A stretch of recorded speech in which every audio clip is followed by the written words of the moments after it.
Why are we not? Maybe it's too far. Yeah. 30 seconds to battle. I mean, they quickly checked. Didn't see that the calling blade didn't even tango, so there's just only no way to block this guy. Cutting down trees is something I like to do as well in position 4. So good that you can shape the map as you want. The battle begins. 13 in the bounties.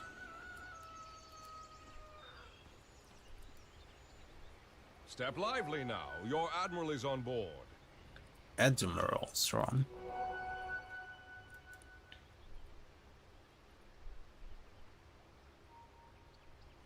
Double tapping the range creep. Is it enough? Wait. Armor reduction. 55, 100. And minus armor considered as well. Let me click on the guy, please. Okay.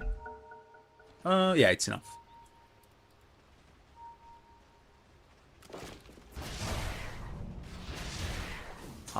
It was actually 190, but he has more armor. Maybe it's not enough to one-shot range creep, double-shot range creep. Who do you think will win? I cannot make predictions. I can only say which draft I like more. I like the Dire draft more. You think Ivory is better draft? Okay. That's why I love Dota. There is no universal resolution. What is the best late game composition here? I mean, I always define late game. It's really hard to say, but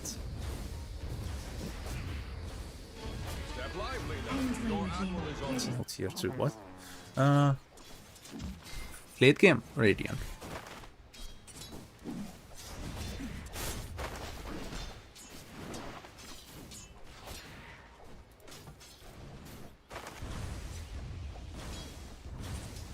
Yeah, with the lasting presence, presence of the dark roll is sometimes really interesting to last hit under towers, because if you're not used to Shadow Fiend, then it can be really tricky.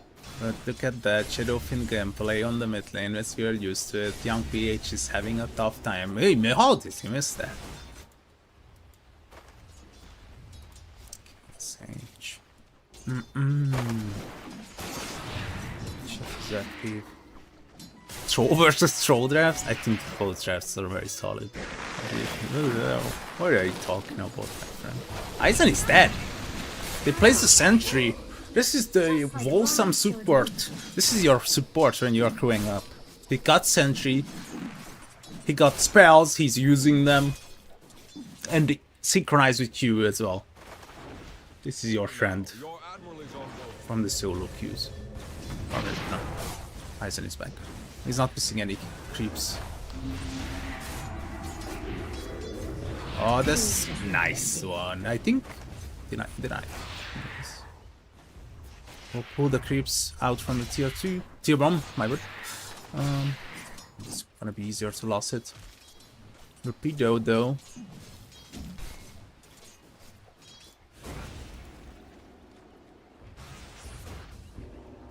Ivory better draft. Young on better draft. Ivory, young on Ivory.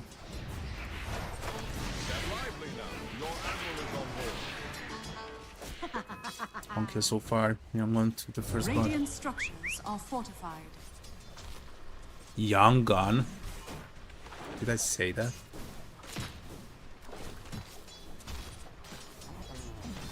Oh, you mean young gun? Young gun. Oh my god. Young gun. The capital, right? Myanmar. Why do I see young gun? It's hard to explain. I kinda was justifying my pick because of this front line, I believe. Should still get a kill. But I guess if she's angry, well, I guess it's not enough to fight into 2 Irish shots, right? It's not a good idea. But it looks great for... Actually, it's really even. Young PH, despite it being a Shadow Fiend, he's getting some very nice amounts of loss. Am I the only one who bet 1k US dollar on one? What? That is a lot of US dollars. Especially a lot if you consider you would spend it in Southeast Asia. Imagine having $1,000 in Myanmar. Oh, this is not a good idea! Oh, maybe it is. I bet. Trick, they will get the kill, and all of a sudden Team Ivory is just getting 2 kills. Yeah, 1,000 US dollars in South Asia, anywhere in Asia. Maybe if you are on South Korea, even in Japan. Okay, it's 1k US dollars. If you put me, for example, South Asia, let's say Vietnam, with 1k dollar, I'm fine for.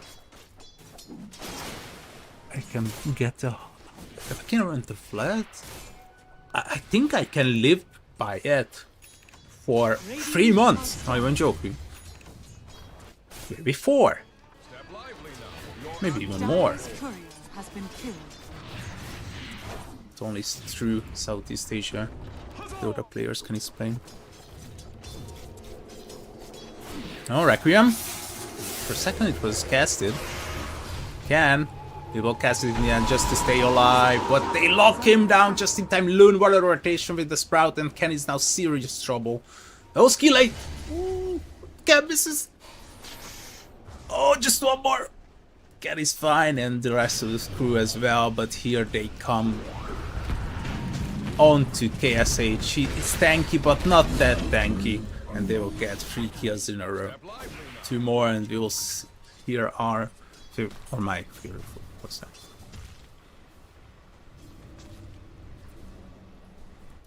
Welcome back. I was a bit scared. I turned on the stream and I saw like 20 viewers. And I was like, oh no. What kind of tournament? What kind of other tournaments have been announced here? Just I did not read the ESL changes though.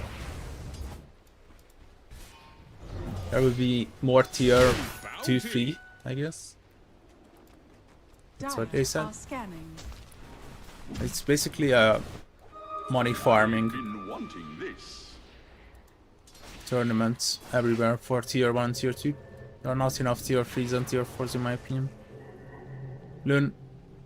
Oh, they see Grims. Can he get out? Oh, with this way, he's not gonna be getting out. He's blocking out the way. And wait, no, he can just TP. Oh, what a mistake from the. He could have hold it.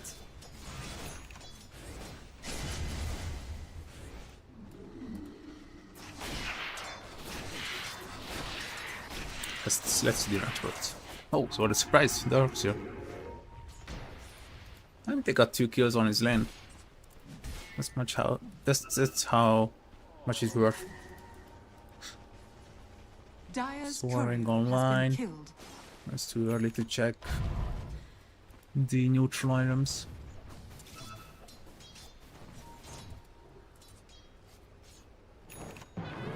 Stacks being made. Any additional stacks? Yeah, for the Swan is gonna be happy.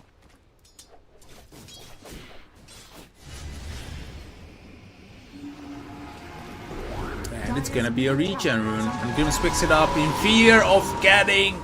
Oh, what a great ultimate! But the storm gets out.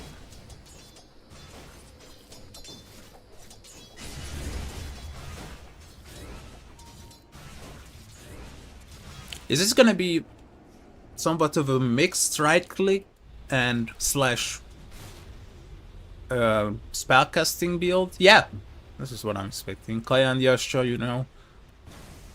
Maybe Yules as well. Yules should be first then. Kaya and Yasha, BKB immediately. I have no idea what Shadow Fingers to be honest.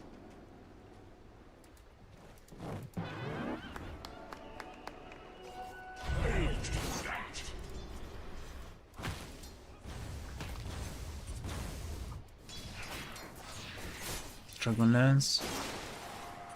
It's all about team every whether they need a TA early on. If they need a TA early on, there's gonna be after Dragonlance more than likely a blank. If they don't need a TA early on, if he's fine by himself, he can just farm. I think he will get the Desolator. That's usually the case of TA players. The Dragonlance is great, so you can delay the side blades and go more on melt.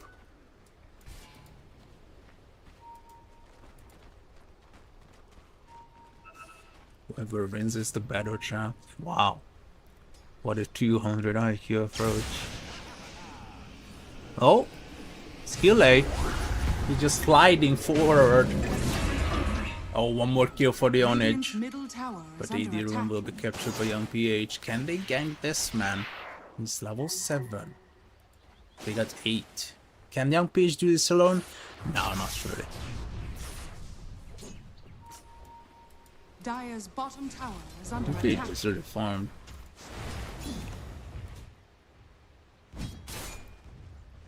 Blade me almost done. We're rich on the Kunk as well. Smack.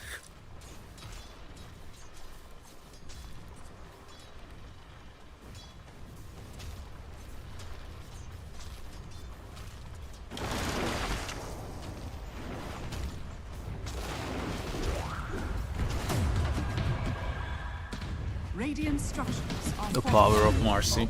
Dire's top tower Oh, is under Nage. attack. Radiant's bottom tower is under attack.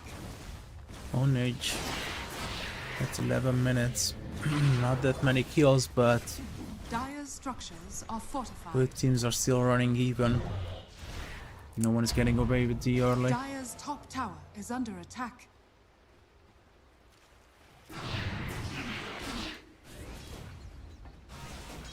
Radiant are scanning. Dire's top tower is under attack.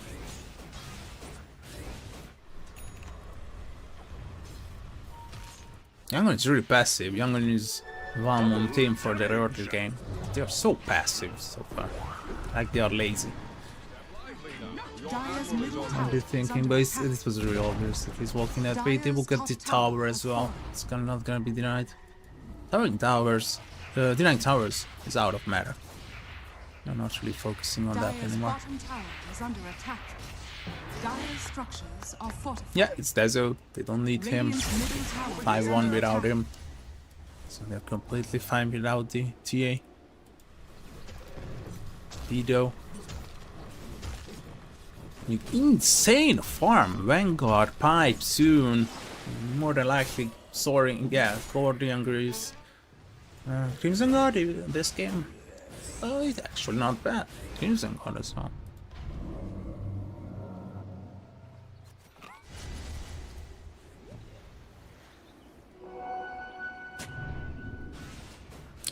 Yeah, for 3 weeks in Netherlands. Yeah, that's true.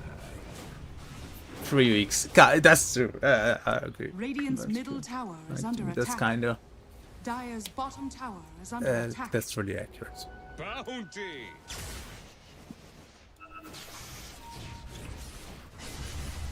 And in Vietnam, you can not just pay rent; you can also live by it. Like, cost of living is covered as well.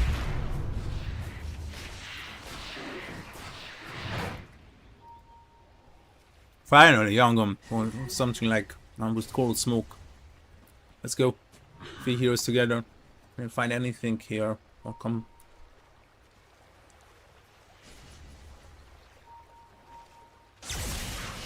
Oh, this could be the best one. It's gonna be the TA that Eisen. There is no way to save him. Grims is here though. He got ulti. Finscript is ready, but Yango just realized, wait a minute guys, this is just a Bane. We can kill him. And Loon is like, yeah, I'm coming guys. And tier 1 tower destroyed me. Oh, wow, Yango, I'm back in the game. Completely KSH with the nice rotation, destroying the tier 1 tower. This was really nicely assembled, but they lose the tier 1 on mid though. So Ken opens up the mid lane. Radiant's bottom tower is under attack. Should be careful. Dire's middle Stacks tower being is under made. attack. More stacks being made. Darkseer is really happy with them. But the Shadow Fiend can also farm or the TA, I mean. All of them are really nice stack takers. Got Echo Saber. Ready. Echo Saber ready. I cannot keep up with chat. No. I can actually keep up with chat. 8 kills only in 40 minutes in Southeast Asia? Something is wrong. Dire's middle tower is under attack. Or maybe it's just the playoffs. The teams are really careful about their approach. Why is the Bane so far behind? What's happened to him?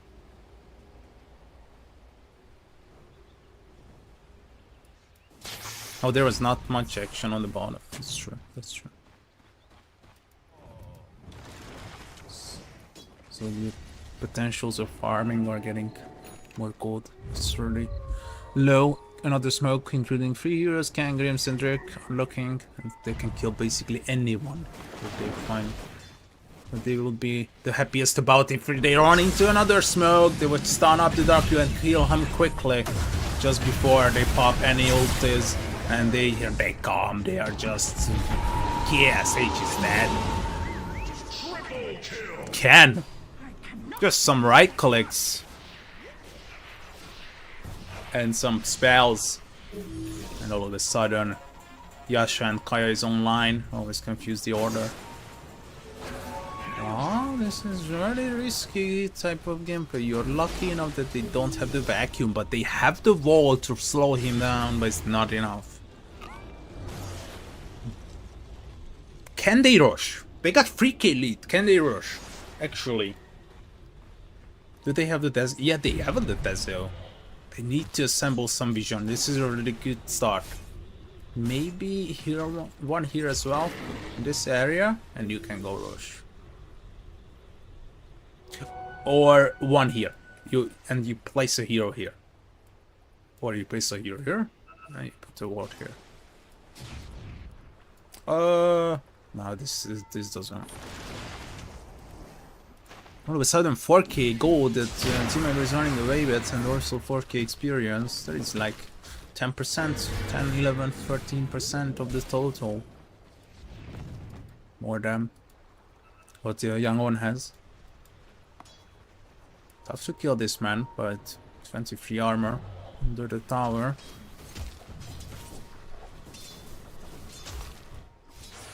Eleven kills so far. Young PH is getting and Sanj almost got blink on the Sven. Sven is getting farmed, but Can is gonna be the first one to hit 10k. Radiant's bottom tower is under attack. Young PH. Oh! Young PH is gone. Oh, that was so cool. Blink reveal, I guess. Young PH did not expect this. He's definitely not expected this. He was farming so forward. Oh, it's gonna be another. Can they get a few more right clicks? And it's gonna be enough. Skill is looking for an ultimate. KSH is running late, but they can still kill. Oh, what a save! What a save from the Marcy. Trick Dota is getting you out. And now Kenny's back. He's happy. Skill 8 can be right-clicked. And Zaw is in trouble. Yango might lose 4 Fiend's Grip onto him. And this is gonna be the 4 kills in a row. Are you serious? And if Roshan would be bottom, they can rush as well. Or just walk into it now. 40 seconds without the Kunkka. What a great gameplay for Team Ivory. Really well assembled team fights that they are kicking. The Marcy is getting completely abused this game.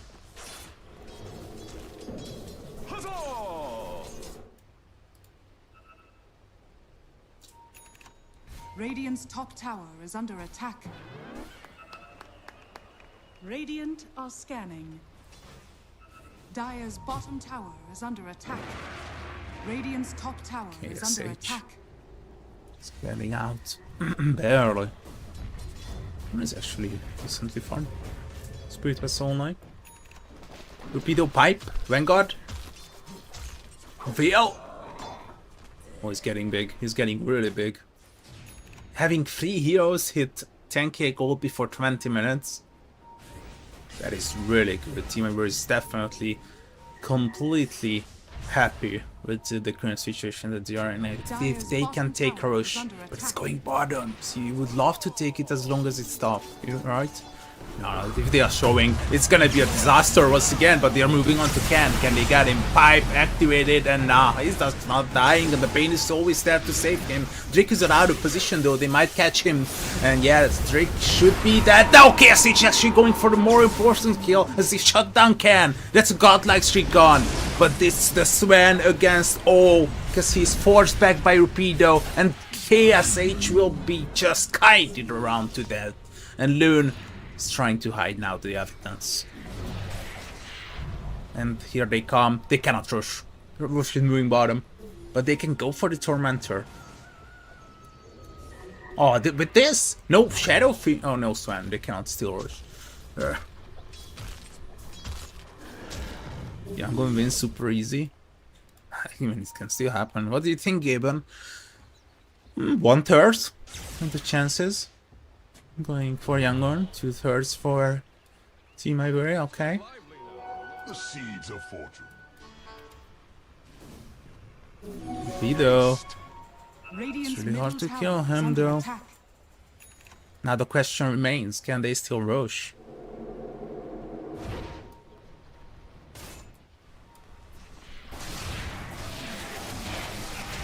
That's gonna be a quick Tormentor. Tormentor 4. Oh, the Bane is really happy. Finally. Getting some love. Radiant are scanning. Actually gonna go for the Shrine of Wisdom, but they got the Watcher. Oh, he has to TP back home immediately. And he will steal it. What a nice play, Lun. Completely went out of his mind that it's gonna be 21 minutes.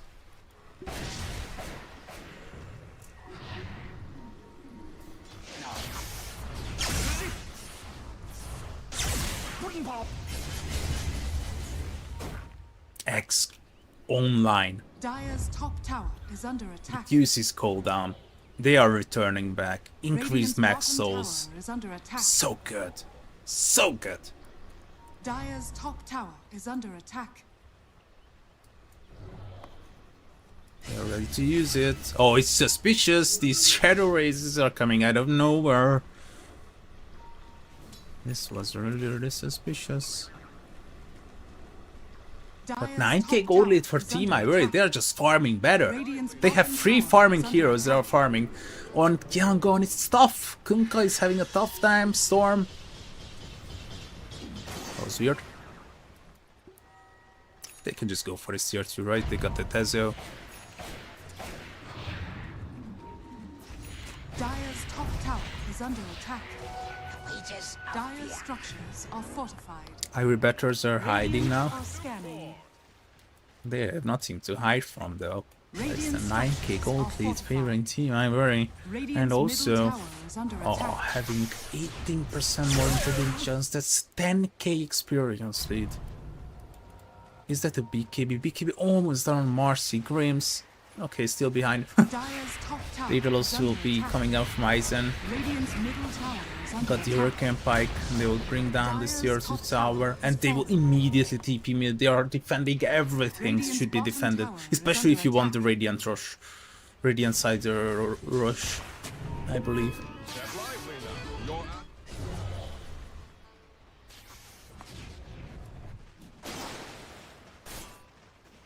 Your Got the Nature's Prophet, getting the eggs as well. Crimson Guard online. Okay. Some of these items are coming up. BKB, KSH will be getting it, and Daedalus, of course. Young PH. Got the Fitch Blade. He's still farmed. He's still okay. But look at the TA and the Shadowfin. They are running away with this crazy farm that they are getting. And this 9k lead is very commendable. It's really something that wasn't like assembled the past 4 or 5 minutes. It's a entirety of the game working together. KSH is standing a bit forward, but he's getting a blinker. The BKB delivers, so he's fine.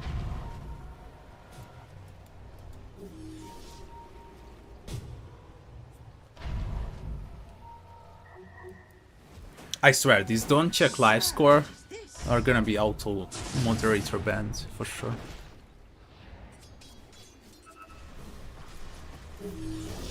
I mean, it's not saying anything harmful. I mean, KSH. Oh, Cribs is dead. This was quick. 4 right clicks from KSH. And Lun is steeping in. He's on top of Rupido. I think Rupido is out of position. Rupido is gonna be killed. Can he press the pipe? He's gonna be fine with the Shivas. Oh, the severe spell casting. And KSH is really happy because they are lining up for the cleave. Trick is in trouble. They will get 3 in a row. Young Gun is back into the game. Aizen looking for young PH. And here comes Ken. He got... Ken? He doesn't have... Wait, yeah, he's really weak. I just realized he's really weak. Can he pop the ulti just in time? But young PH is not getting light kicked. It's Aizen getting away with Lun. But Young Gun is back into the game.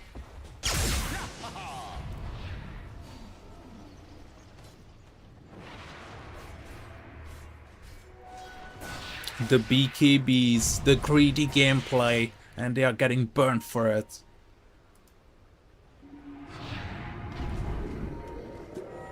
Dire are scanning.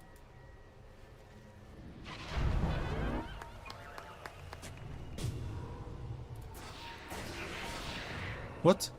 I was so scared, like, what? His game got no delay, 5 minutes delay, 5 minutes delay as always. I was so scared, I was like, oh no, there's no way I made a mistake. Well, Roshan is gonna dig it, but they don't have the Shadow. Is this a good idea? I mean, Sven got Ghost Strength again, and Zaw is tanking everything up. With the Fiend's Grip, maybe they can shut him down. They are bringing closer to the Dark Pillow. It's gonna be a 3-man vacuum into the wall for pickup, but the fear is just in time. Young Pitch is arriving, skill labor. It's the Sven though. He's running late to the party, but they might not hit him. Aizen is here jumping in. Oh no, F reflection popped. It's gonna be just in time. KSH can hammer down onto Aizen. Reflections are running out. KSH! Woohoo! He's done! No armor, no Sven! They just waited and waited for the Warcry to inspire, and they will just get him. Radiant's top tower is under attack. Roshan has fallen to the Radiant. And there's gonna be Roche for the Radiant. 10k gold lead is back onto the table, and 11k experience as well. We got some of these major items coming out. Crystals, Daedalus, the Ken knows. Okay, I can go one death without BKB, what not two. And once he gets to, he's gonna be queuing it up immediately. BKB online on Marcy as well. And these heroes, some of these heroes are really running behind. High ground defense is decent though, by the way. A young one. And both sides actually. So we might see a very long game. 26 already. Might be additional 10 minutes confirmed for sure. Daedalus purchased. Aizen is having troubles. So far so good for Team Ivory. Young gun. I really thought that after that last team fight they might have a potential chance of a legitimate comeback into this, but it sure feels like they cannot figure out it so far. So maybe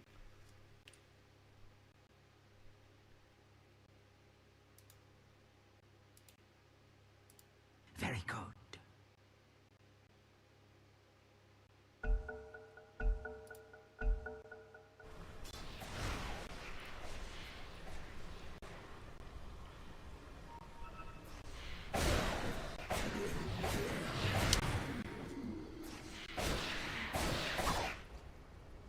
what's happening here? No ultis? Dire's middle tower is under attack. Oh, he's getting closer. Oh, he will get into the pit. That is so unfortunate. And they will get Lune on the bottom. Is under attack. Oh, bring him back into the pit. Skilla is not happy.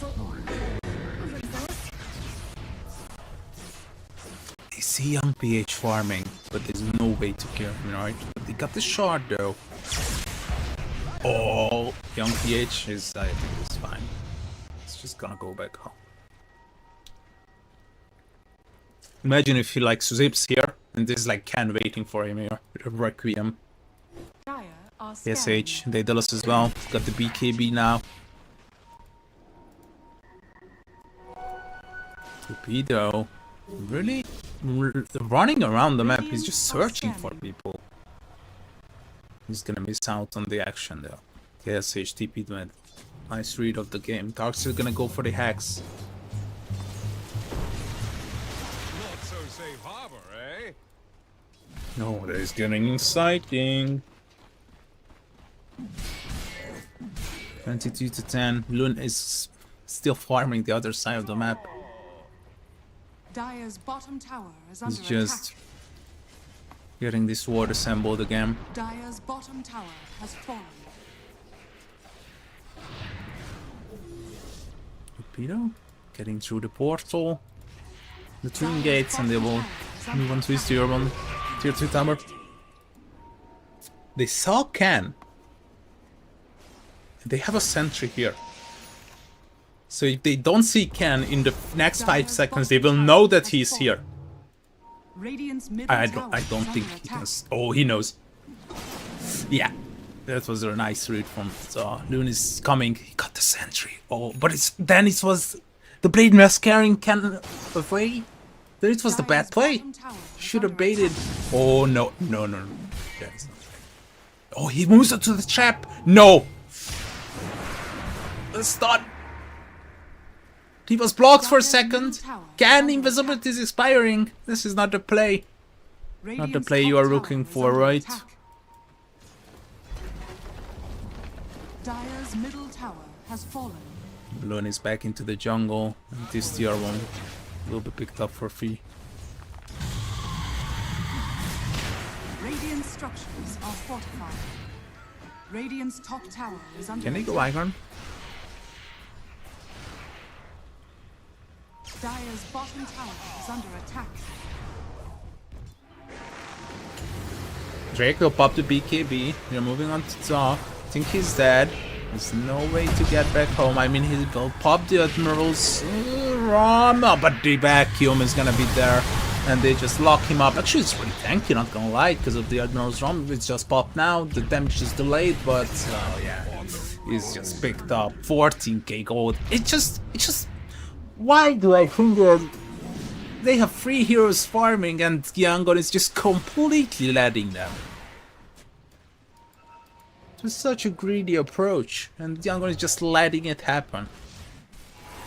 Not doing anything. 15k now, and I think this is high ground. We got Aegis for another 45 seconds. Should be tier 3 without the Kunkka. No Crimson Guard to defend the tower. Actually, as I previously explained, we got really nice high ground defense for both of these teams. Actually, the TA is running low. They will save him the first half. And now, it's a message that, yep, high ground defense is still strong. And they might need the Guardian Greaves. Radiant's bottom tower is X under online, attack. though.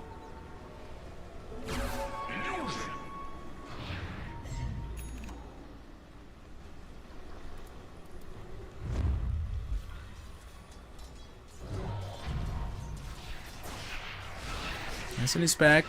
Got 5 seconds remaining of the Aegis. ESH, can they kill him? They got the Hex on top. And the Fiend's Grip. And everything, basically, just to kill KSH. And guess what? He's dead. Ken got a double. They are moving. Oh, hoo, hoo! The one-shot, man. Aizen. One-shotting the Dark Killer. Is this GG? They don't have Dire's buybacks. structures are fortified. Okay, no, it was too early of an assumption. Of this GG. Dire's middle tower has But they will get on lane, right?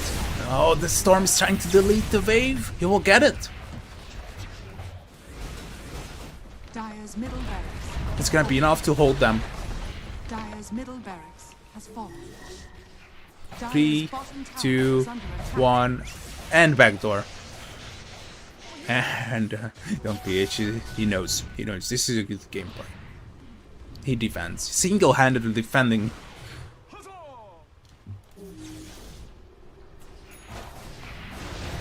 Oh, Gunpowder Compulsory Chief. These items are so good. Swan. It's not like he cannot kill these people. I mean, 23 armor, 24. I think they're still killable. Oh, that's the best thing you can see happening as a TA player. Bottle drops on top of the AD rune. Refresher online. Oh, I don't know. Dire are High ground scanning. defense is great, but it might just be a bit too much. AD room. It's trying to use the side blades onto the traps.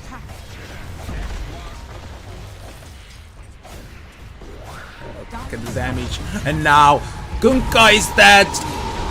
Dispose him into the Requiem of Souls.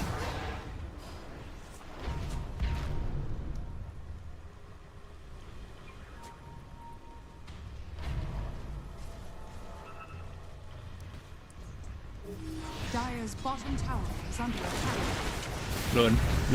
Learn. Oh, just one more.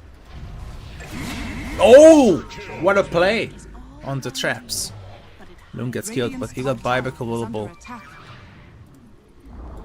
Radiant's top tower is falling. They need to work around this.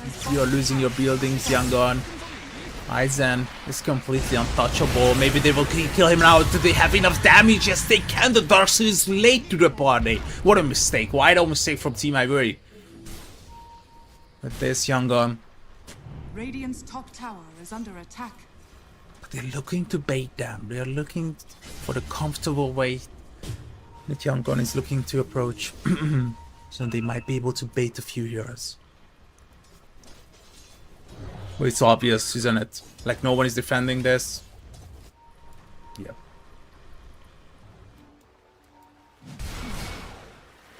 KSH, what are you going for if you're KSH? Harpoon?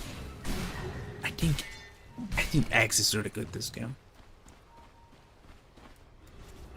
They're still here. I mean, why would you move? You got the outpost, right? Young Page? Pick this up and we'll get out.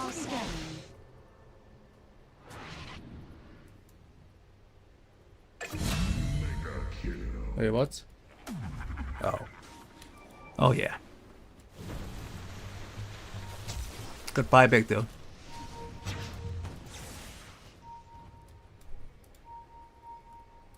"41 kills, 30 for Team Ivory. They're just looking better today on the game one. Ken got the shield. Well, Yangon is looking to surprise them. I don't think fighting outside of your base is a good idea. Did I hear a BKB pop? Oh, Ken. The Requiem. And they're returning back the souls as well. Zal should be dead. Oh, he's okay. Blade Mail. They will pop to another ulti. Ken is looking for more. As soon as he popped the refresher, he just blink forward. Bane buys back and they can just go rush. All the stars are lining up for Team Ivory, but the buyback onto Kunka. They want to fight into this. They have superior buybacks amount. On Yangon, they got 3 additional. So if they can steal this rush, can they steal this rush? If it's on bottom, they cannot. If it's on top, maybe. No one is taking it. They know. Kunka used Torrent. It's obvious. No more scans. They're not their smoke. This might just be the game-ending fight. Oh, KSA jumping in. He'll fight the Bane immediately killed. Whoa, 1.7k crit. And they're looking for more. KSH is right-clicking, but he's out of juice. He's out of BKBs. And he can be controlled. And he's completely alone. Where is the rest? Where is the help? Where is the Kunka? He's dead. 100 seconds without the Kunka. And the trick is just buying back Aizen with an ultra. Sven got buyback though.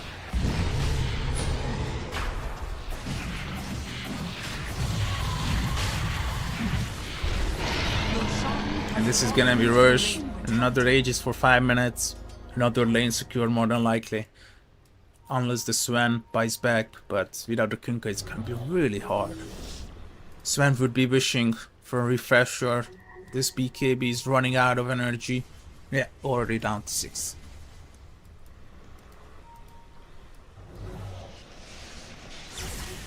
4 staff online. I kind of agree with this. Last time they killed Aizen, it was so easy.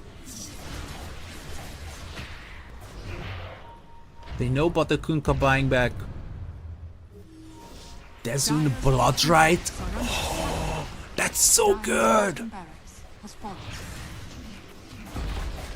Dire's bottom barracks has fallen. I'm ready to see this Shadow Fiend ultimate buffed up. It works, right? It should be working. It's not that Dire's top tower is under attack. it's an area of it's a bit weird. It might not work actually. But I think it should be. It should be working. The popped Roshan's banner.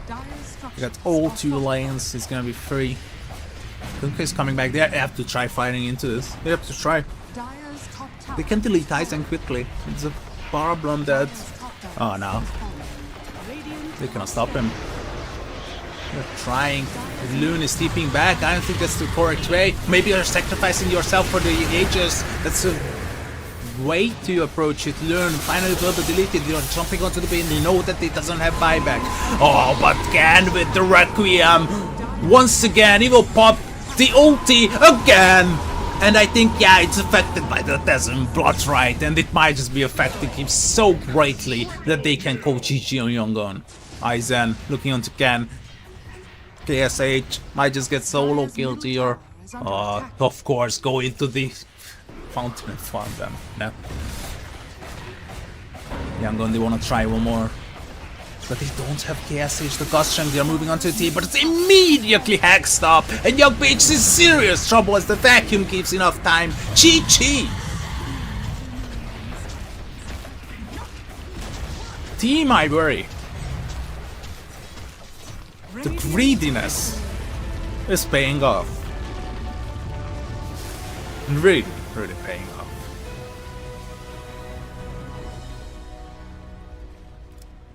What a game from Team Ivory.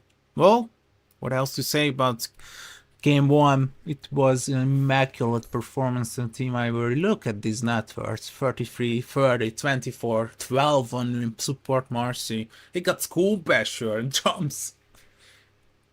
This was really good. Lost his... I mean, this is versus 883 GPM.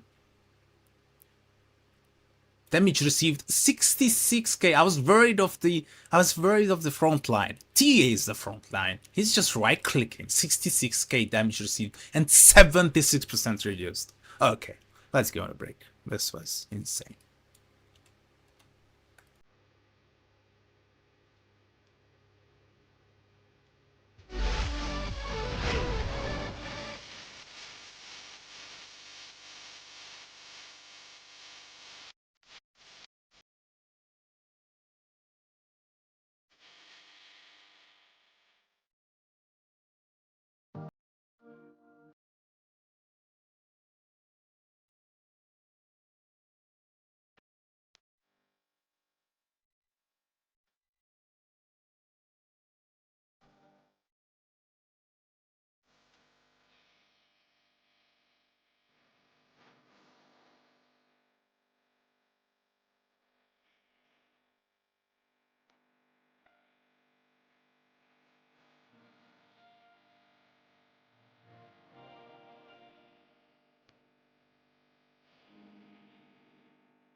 You hurt me, you did, several times.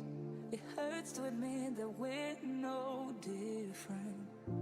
I find it hard to commit, but you don't even try. Still I'm better with than without you. Oh, I'm on it, I want it, but why do you seem to call in your eyes? I can't tell if you're here or you're out there. Do you wanna be out there? You don't need to be Prince Charming to me. I just need this to be real. I don't need no fairy tale. You don't need a kill a dragon for me. Ooh, I don't need no fairy tale.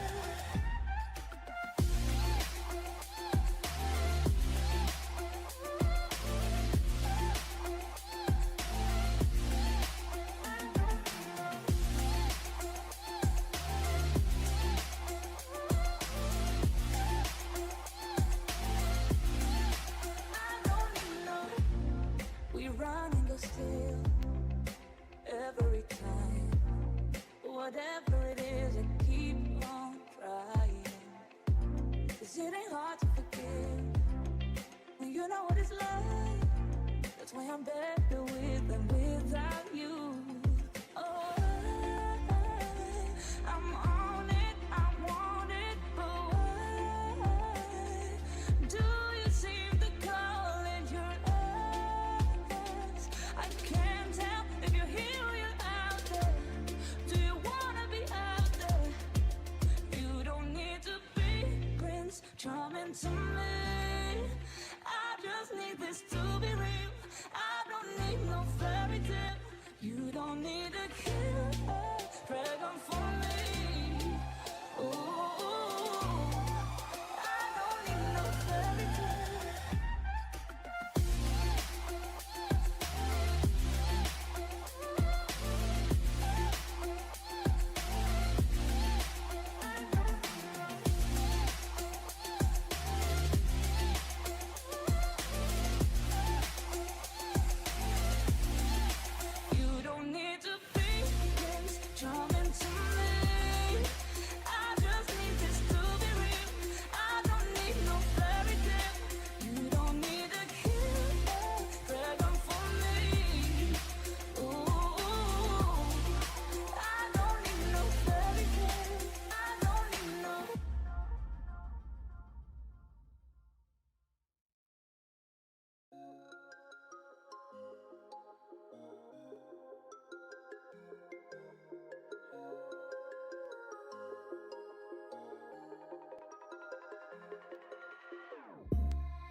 What does perfect even mean?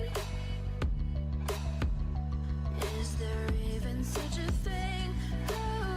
Ooh, can we switch up all the rules and imagine a utopia? Darling, I'm just so fed up with these expectations. They keep weighing me down.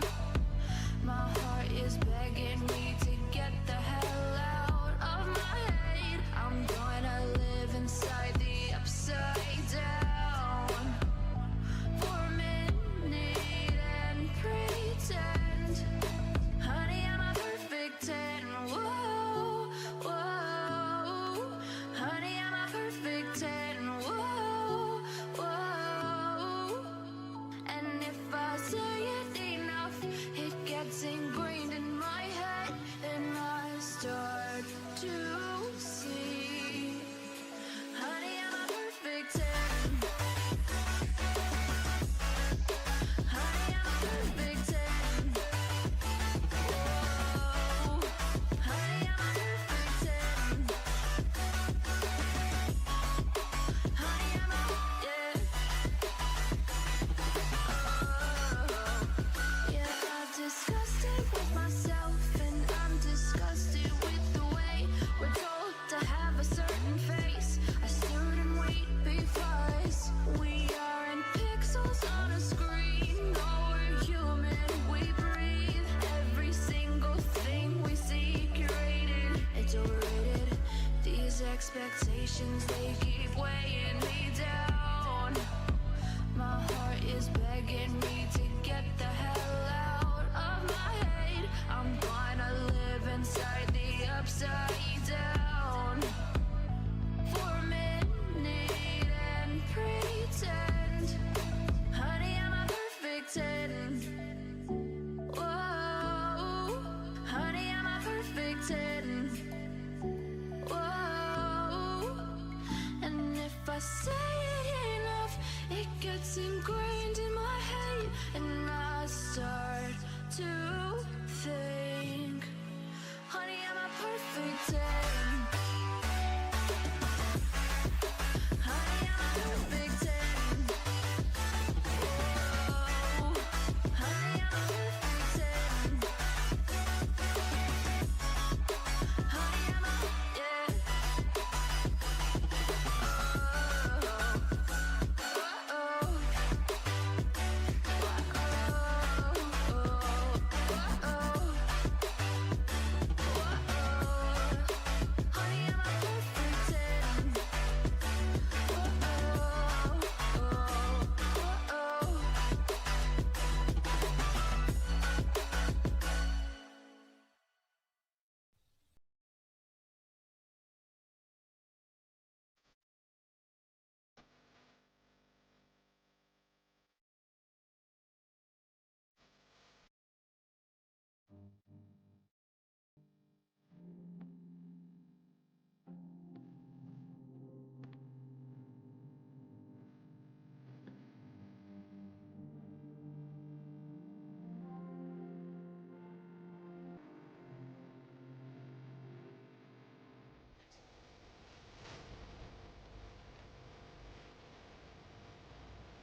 spark is bringing. We're flames in the fire that keeps burning. We're inviting the night in. Welcome, my heart so full, I'm devoting myself to the night. There's no motive, we're just listening.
game.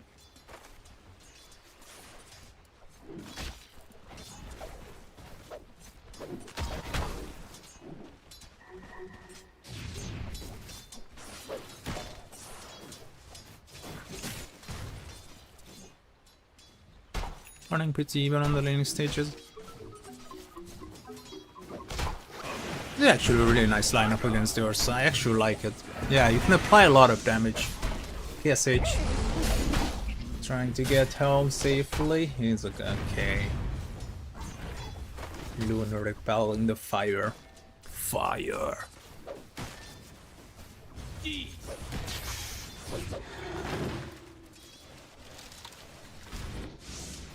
Oh, KSH. Dangerous gameplays by Ursa. Oh, he needs a kill. He will get it. But Torpedo is burning down. And one more right click should do it. Oh, Edric is in trouble. Oh, KSH. No bad counter helix. Bedwanger up in 5. He did not jump through the trees. He's just gonna go back for the creeps. And this is really good for Team Ivory. The creeps are being stacked up. The lane is gonna push. Torpedo is happy about that, but they're denying a lot of creeps. Never mind.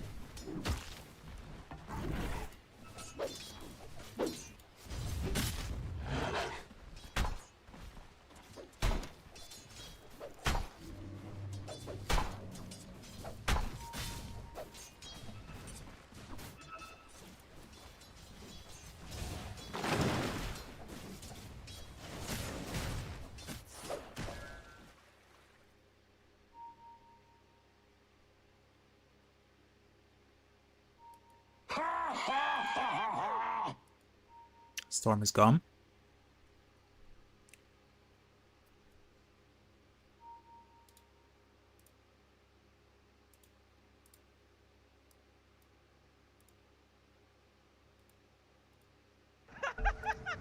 Where'd you go?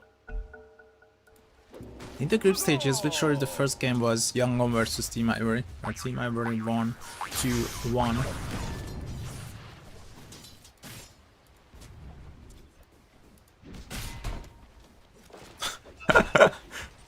Free ring of protections, just to make sure that those right clicks from KSH will not hurt you. Nice then. Can they move on to zone? I think he's tanky. No way to kill him. Protections onto mid. Skill layer appearing out of nowhere. He's ready to secure the water runes. And KSH, oh, he was too far ahead. And he might just be burned for it. KSH running low, Berserker's Code, Trick with the right clicks, just 2, 3, 5 more right clicks, 1, 2, 3, 2 more, you know, and 1 more, so. Oh, they found the storm, can they chain up? Yep. No bundle strike, but not even needed. Skill eye surprising the storm, which is, I don't know how it happened. I think he had vision on him. He smoked him, I guess. Dire's middle tower is under attack.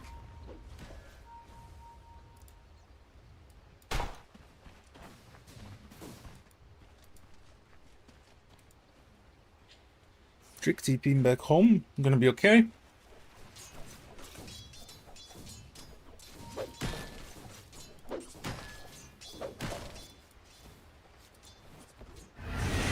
Torpedo. I need a few more right clicks, just 1 more. Oh, not enough. Top deal. He's looking for this Beastmaster. No toss though.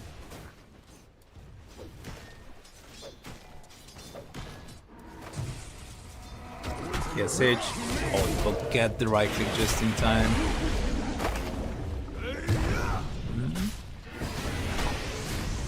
KSH. Torpedo should be careful. KSH got face boots. Oh, they are kiting him around to perfection. KSH, he will get the kill in the end. Young gone. 5-3. I'm almost done. The early game that I'm always talking about for Young Earn is looking good again. Radiant are scanning.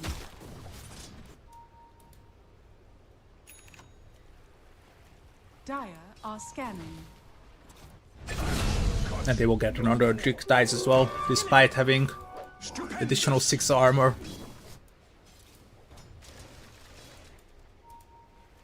On the early levels, it's not scaling too well. I think he just realized someone just blocked me. And then I might need to get under the tier 1 tower. Oh yeah, this is... And he will see that Shadow Shaman is in the neighborhood.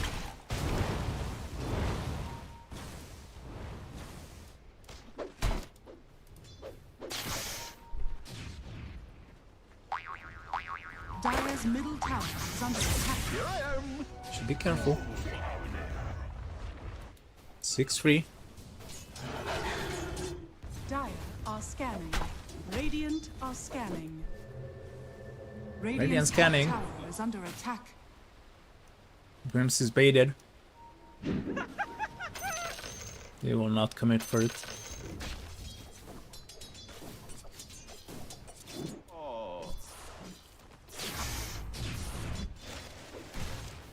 No Grims.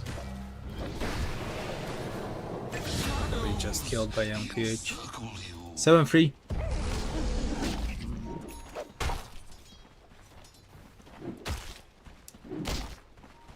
Ours, not yours.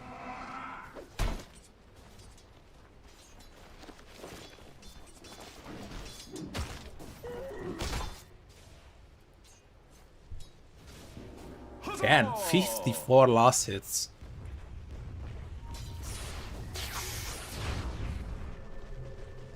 But the monkey is still running ahead.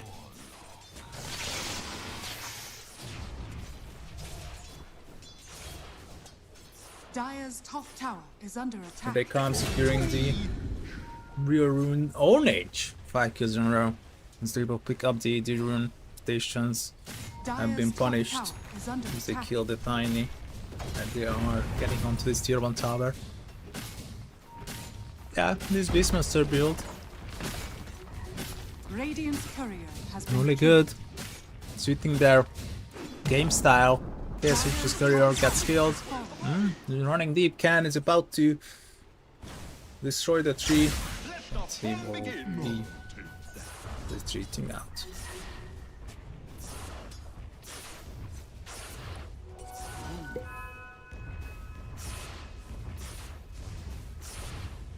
Storm Force, double damage. Is this playoffs already? Yeah. Playoffs. Upper bracket semifinals. Oh, rotation. Nice then. Oh, he's tanky. He's big. 8-3. Youngom. Despite the kill advantage, it's only a 1k gold lead, and experience wise it's 1k as well.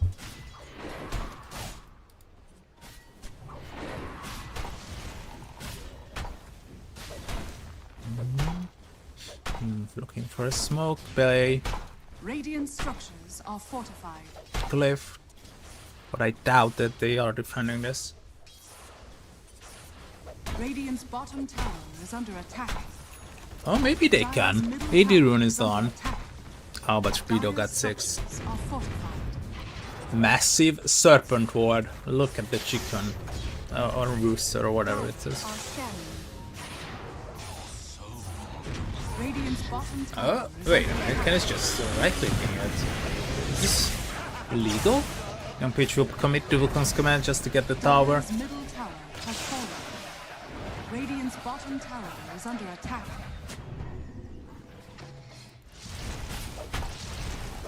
I could do this all day. What kind of approach is that? Second game generally quicker than the first? What? What kind of calculations are those? What kind of assumptions you are drawing from Dota?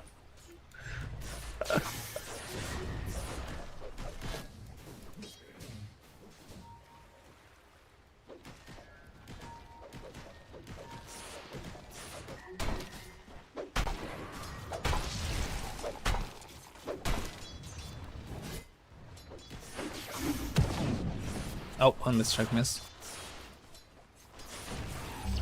go for the Maelstrom. I think Diffuser really would have been better. Never mind, it's missed there. I was wrong.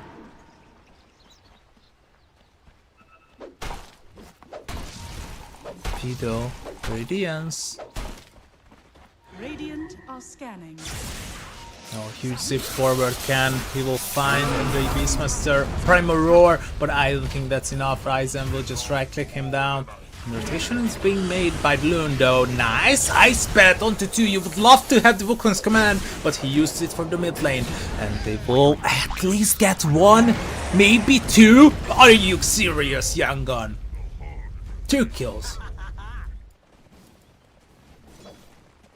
15 minutes delay. Radiant's middle tower is under Funny enemy. attack.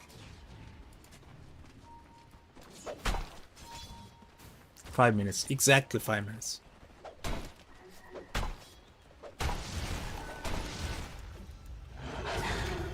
Rams is just farming. Dire's top tower. How tanky this golem is. And sweet.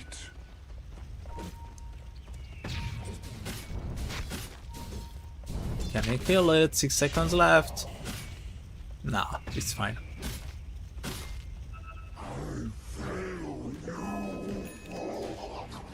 We are chasing a big golem. Only 1k advantage. When Ivory was leading, it was much better for them. Already like 3-4k.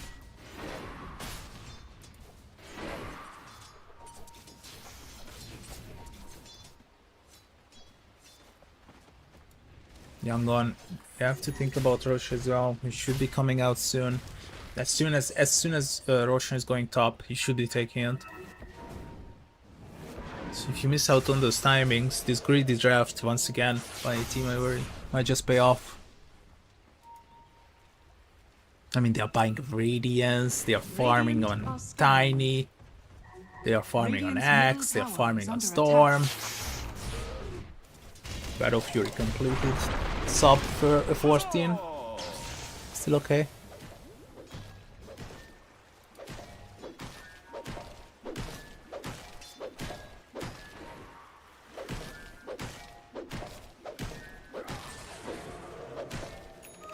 I've been wanting this. Radiant's middle tower is under attack. 14 kills, a bit more action packed. The last game was at 13. And that's the smoke coming out from Team Ivory.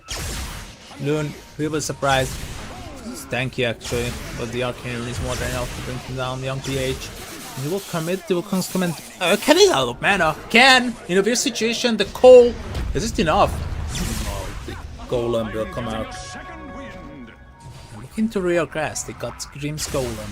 Young Peach is burning. Oh, Wukong's command committed.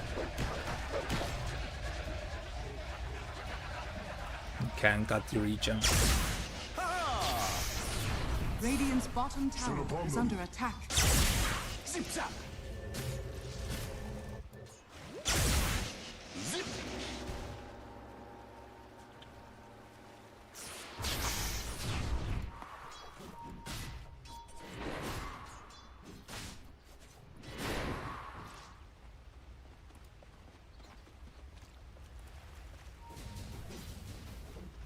10-5. Radiant's Morning, middle Eva. tower is under attack. Both kills and experience. Decent Radiance timing still. Considering that it was Brewmaster versus Axe. Brewmaster versus Ursa lane.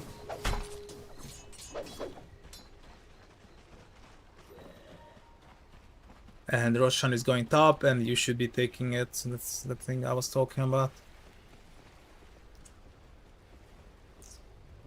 I don't think you can contest this without Golem. Got the massive Serpent Horde too. They got more than enough damage. They need the Ursa though. Where's the Ursa? He's coming.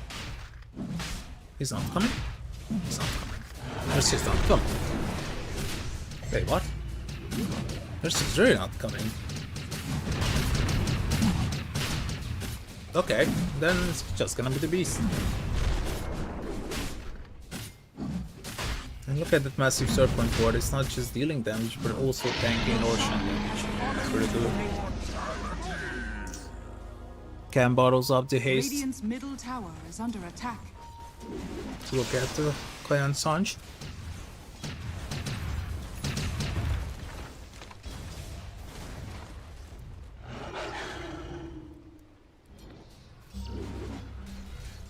Reaper Slash has a very satisfying sound.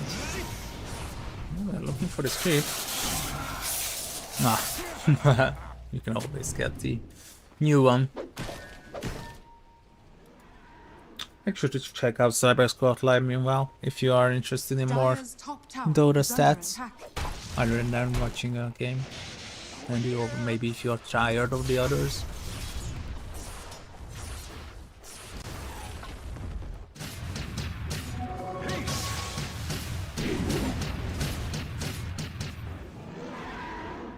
We're just free farming? Yeah, it is free farming, that's true. Can. Seems to be fine. Just pops the haste rune, gonna be okay.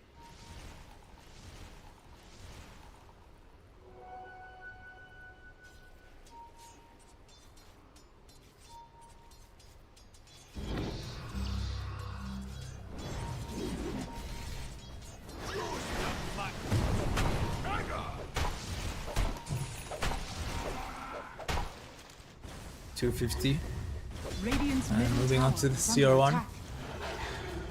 But Younger is showing intention to defend us. They are even smoking up. But guess what? Team Ivory, all of a sudden, they are ahead. Once again, they got 3 farming heroes and an additional one this time. So they kinda got punished in the early game for it. So, can, maybe, yes, no, shield, no, yes, Storm, trouble, Warlock Golem will be dropped, stunning them up, Storm is okay, I believe, Loon gets killed though, and that's perfect, oh, jumping onto 2 heroes, and the Hex is a bit late, Massive Serpent Ward, they will get the Storm though, Grims is running low, they will stun up PSH, the radius damage is really good, and the Shadow Shaman will be finished, Zaw is looking there, but he's just getting kited, that's why you give the Ursa the Aegis. They're looking for more, can he chase down on Zaw? Blood Grenade, no, that's all. Team Ivory getting 4 kills.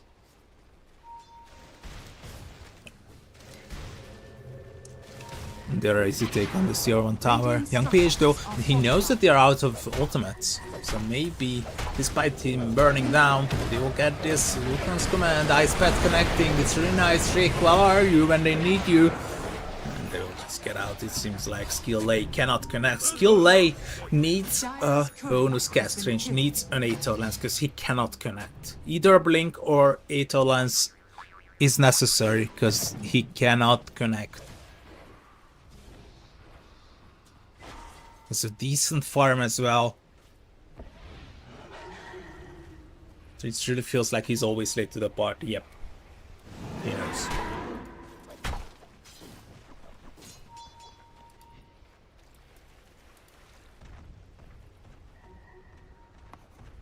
Maybe they could have gone.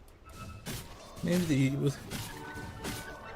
Actually, wouldn't been that big of a ruin if he goes for the Aether source. Now, Team Ivory, as I said, they got 4 heroes farming 3.5.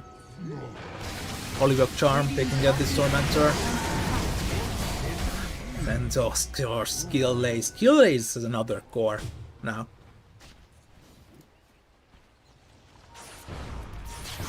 Shadowblade online for the Tiny.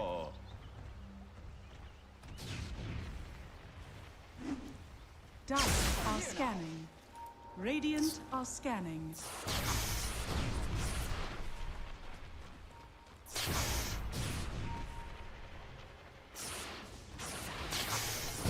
You see Ken though, literally farming the Radiant side. They are not punishing it, but talk about punishments. Punishment is coming, but the Jakiro will TP away. Radiant's bottom tower is under Still attack. got the Aegis, but it will expire in 5 actually. Thought it's another minute or so. Can noise. It's a mandatory BKB game. They don't want to give the Shadow Shaman even a single chance to catch you. Warlock got Solar Crest. Team Ivory. Oh my god, 8k experience lead and Ken jumping forward. Trick surprising everybody with the blade, but it's not enough. And that's the Primal Roar. Oh, here comes the Golan now, and they're TPing on top of the... But it's horrible. It's horrible. Rapido, you just TP into a horrible team fight. And they are moving for more. They found the Tiny. All of a sudden, Aizen is in trouble. He's looking for a kill. He might be able to get the Shadow Shaman, but for what? Aizen, can he get away? Oh, the save! He's gonna be there, but I don't think that's enough for an Ice Bat. Loon is just always on with the Ice Bat and Rapido. Rapido is in trouble. This might just be a team wipe. Oh, he got the haste, dude.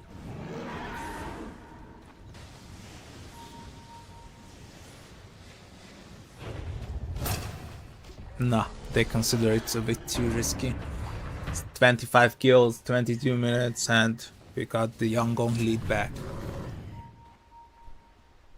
Let the fun begin. I come, and I command.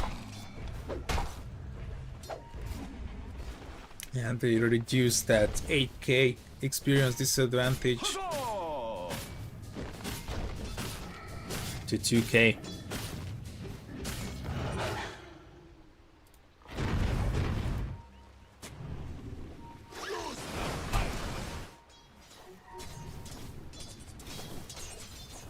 So many creeps, it's so hard to ignore.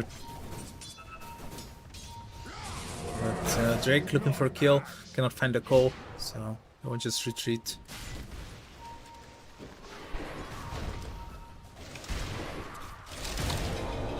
Here comes young PH, they're locking the Tiny up, KSH is jumping in as well. Can they see him? Yes they can, but Aizen, he's fast enough in the shadow, but he will just walk out! Radiant's bottom This is why you hold the dust to slow him down.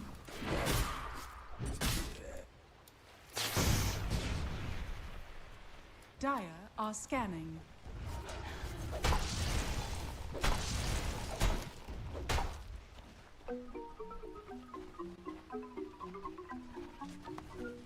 GG, what do you mean?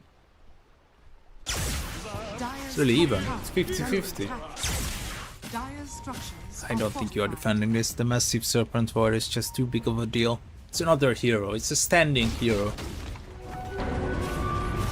Radiant's middle tower is under attack.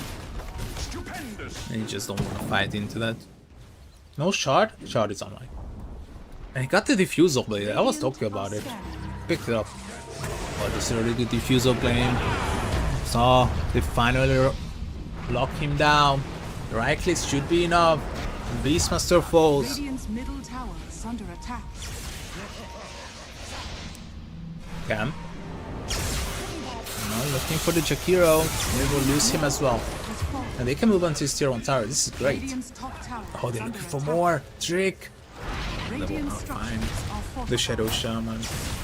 Radiant's courier has been killed. Another Radiant Radiant's Courier. top tower is under attack. Radiant's top tower has fallen. It's the offlaners. Both offlaners are losing it. Now Ivory putting that 3k lead back on the table. 7k experience. Roshan is up in 15 seconds. 15 seconds.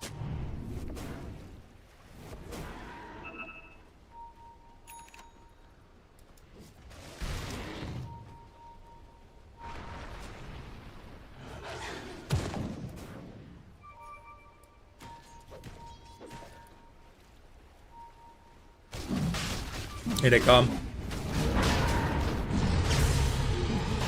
Roshan is roaring for help. But no golem, no split. But they got Drick with the call. But look at... yeah, okay, they are giving up on it. Because the Monkey King started him out. Oh, it's a bit late. KSH will get the Aegis this time. Good choice. They will pick up Roshan's banner as well. So if they want, they can just directly go top and push high ground. Radiant's middle If they tower don't is really under feel it, attack. then they can just go for a tier 2 on mid. Why didn't Ursa get the Aegis the last time? I think they were like, okay, we are ahead, we are completely fine. Ursa haven't died so far, just like once. So let's just let him farm on the bottom lane. He was too far, it wasn't worth the TP, I don't know.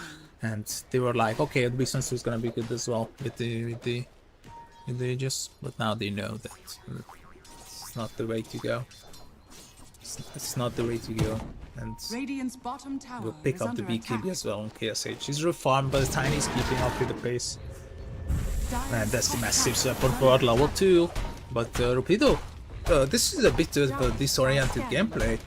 Massive Serpent Ward is gone. Radiant's bottom tower is under attack. And the tier 2 tower as well. Nice answers from Team Ivory.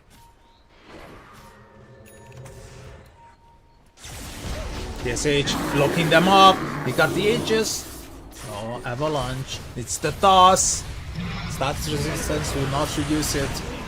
And he's forced to pop the BKB. That's really interesting that he popped the BKB just before the Aegis. I think it was a vital mistake. They can just follow up. They got Trick as well. He can just blink in. That's the call! And look at the Ursa being deleted. He can buy back though. If they want to fight this, they can buy back. So they're jumping on top of him. Oh my god, too many obstacles, too many options, too many units. I'm lagging. And Skilla is gonna be the next one. Nice ice bat as always, but Rick is coming with the follow-up. Guys, is this really a good idea to dive tier 4s at 7:28 minutes? Oh, it feels like. Radiant's middle tower is under attack. And they can move bottom. They can go high ground if they want.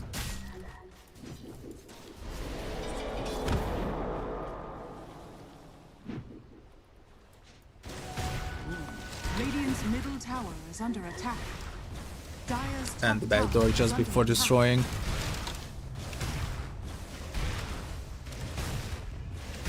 They got it, Aizen. Oh, Team Ivory. They are doing this, guys. They are getting away with game 2, it feels like. The Ursa might have been farming all game, but it's just not enough.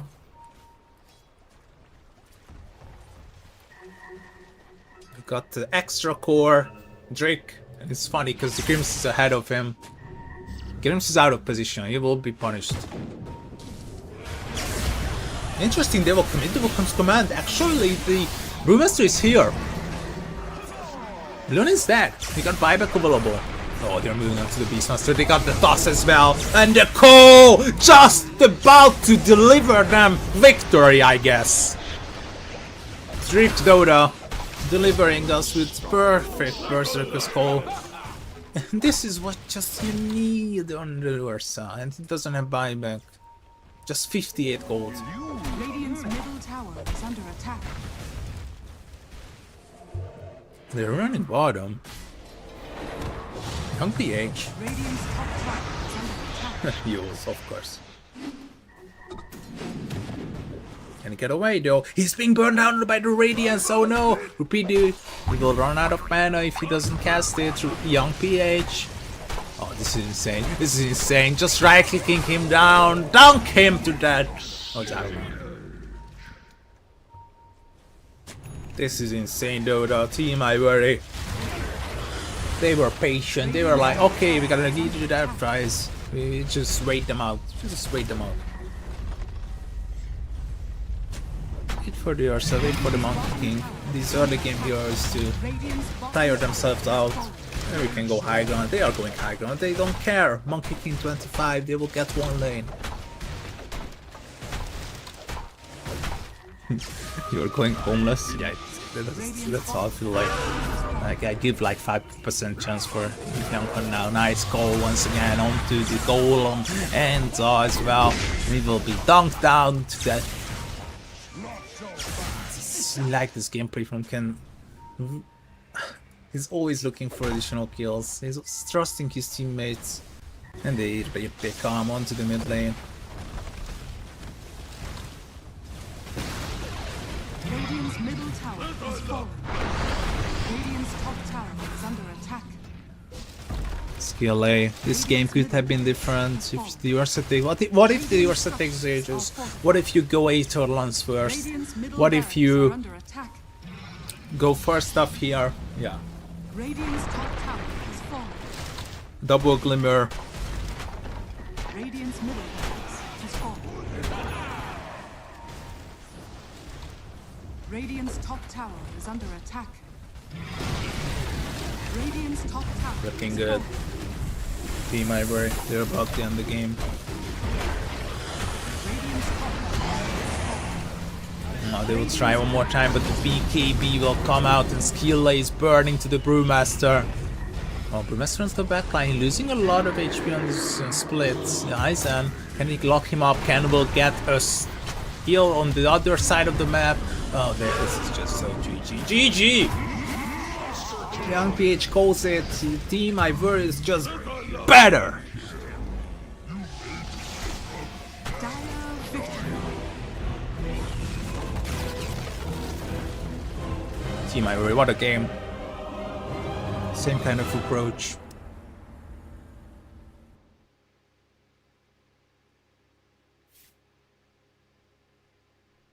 What a great game from Team Ivory again. Look at those GPMs. 752, 714, 679. Wow. Well, this was game one of today. We will have an additional match. Tech Free Gaming Carstensz coming up in 1 hour. Make sure to stick around. We will see each other tomorrow. It was an honor as always, guys. See you guys tomorrow.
I recall the past again tonight. It's in the front of my mind. As I fall apart, you begin to cry. The tears are making you blind. The future's far away, but I'll stay. I'll stay. Just take a leap of faith. We'll find a way for you and me. Can't look back and run from what I feel inside. There's no more time to hide. Because I feel again. I feel again. Oh, now I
Test. Test.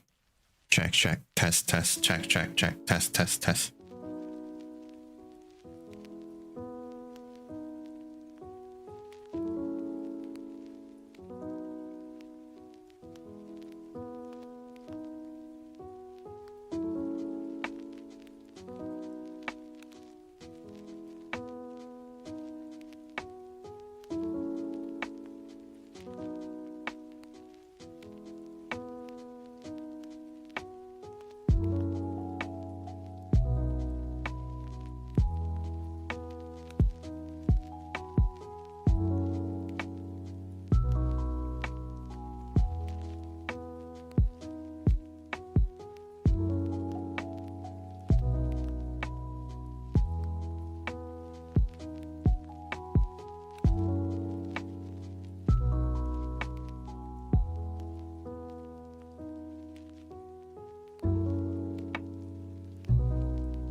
Test, test, test. Check, check. Test, test.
Hello everyone and welcome to the EPL World Series Southeast Asia. This is season number 6 as we head right into those playoffs, debuting Tech Free Gaming as they made their entry after winning all of their best of threes in those group stages. They are going to be facing Carstensz. I'm your host Ultras, and I will be joined by Yuhang. Hello, How are you feeling hello. today? I'm doing And fine. what do you expect about for Tech Free Gaming? I mean, there are the runner-ups for Yeah. season number 5, Lost in Nemesis, which is nothing to scoff at because Nemesis actually qualified to the international as well. You think this is going to be a very easy run for them in the playoffs? Yeah, I think it should be a very one-sided game. Favor Tech Free Gaming. I think they are unbeatable, right, in the group stage. They are the top in the group stage, and they also have rank one player Jcoin on their team. They've also only dropped 2 games in the entire 7 best of 3s Yeah. that they did play. So interesting. I did remember, I think in a few of those best of 3s, or rather previously to season number 6, Tech Free Gaming were struggling with their most recent pickup In Your Dream, right, in Yeah. comparison to their previous mid laner, but they seem to have found their footing. In Your Dream now rotating with the rest of his team, and Tech Free Gaming do play like a well-oiled machine. I actually expected them to have a bit more success in those EWC and TI qualifiers. I did not expect them to lose out the way that they did, but still, it is a different arena. None of the big teams are here, right? Back in season number 5, you did in the end have Execration as well as Nemesis. Yeah. And that was good experience. Over here, you don't have some of those big teams, so perhaps Tech Free Gaming can actually make it all the way through to the grand finals.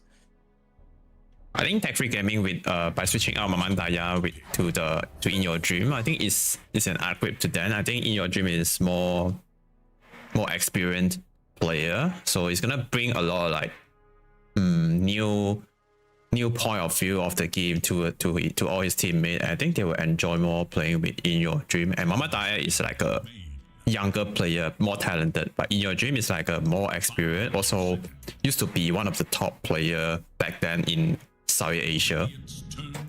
So I think Top players, you do have Jikroy, right, who does Yeah. shuffle between that first and second place position in the Southeast Asian leaderboards.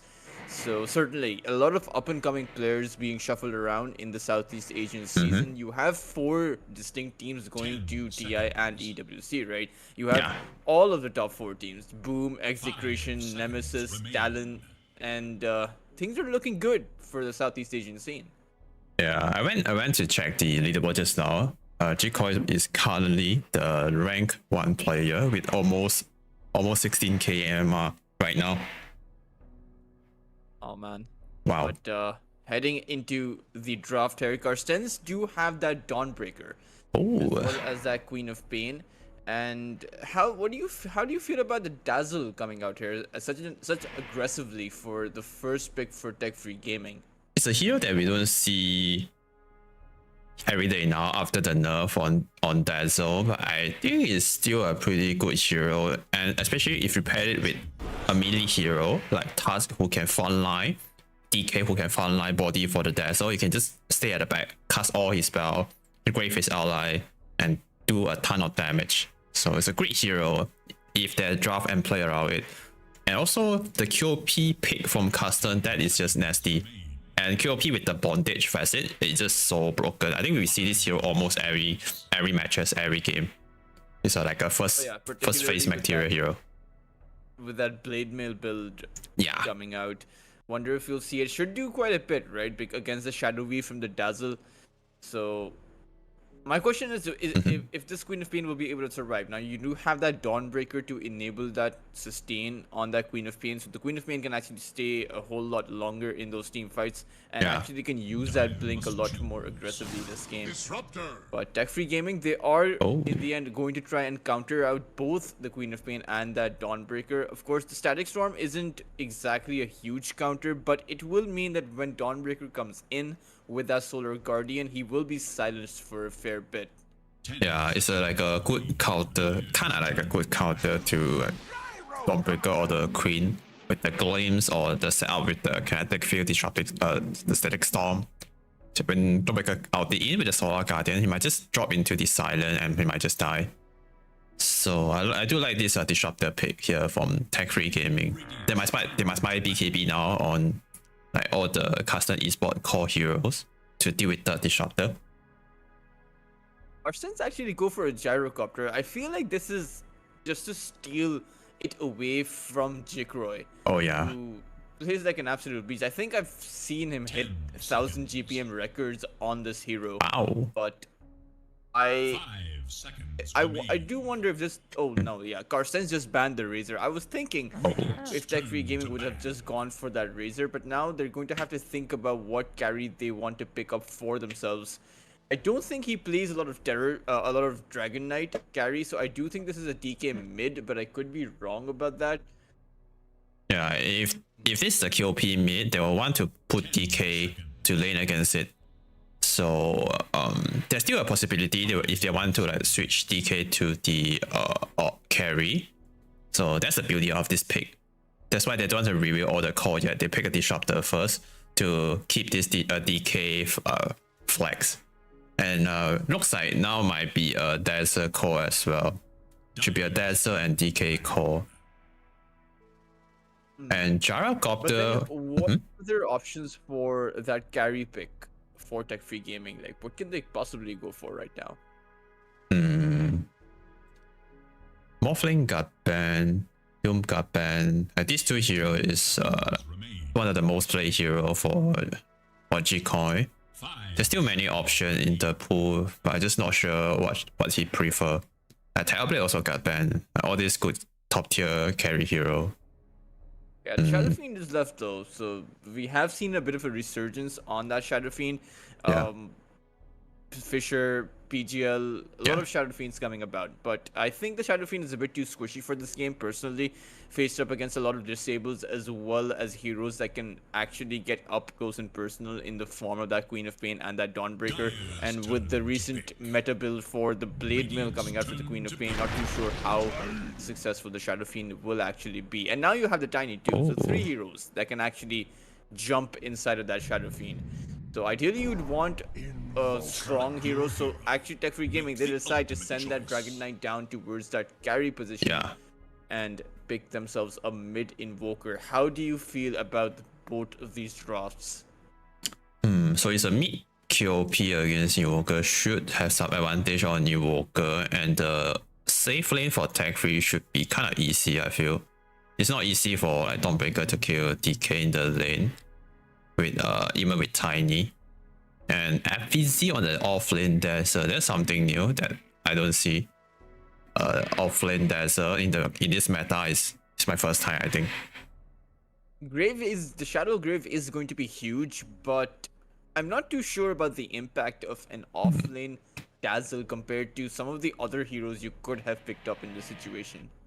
Yeah, I'll prefer. Of course, we will prefer like something else than Dazzle here in this draft, because right now like, there's only a DK core who could frontline for Dazzle. Invoker also not really a frontline hero, so it might not be the best Dazzle game, but it's a pretty good hero if you get the right item, the dagger, the scepter, and all. Can be very scary sometimes in the team fight.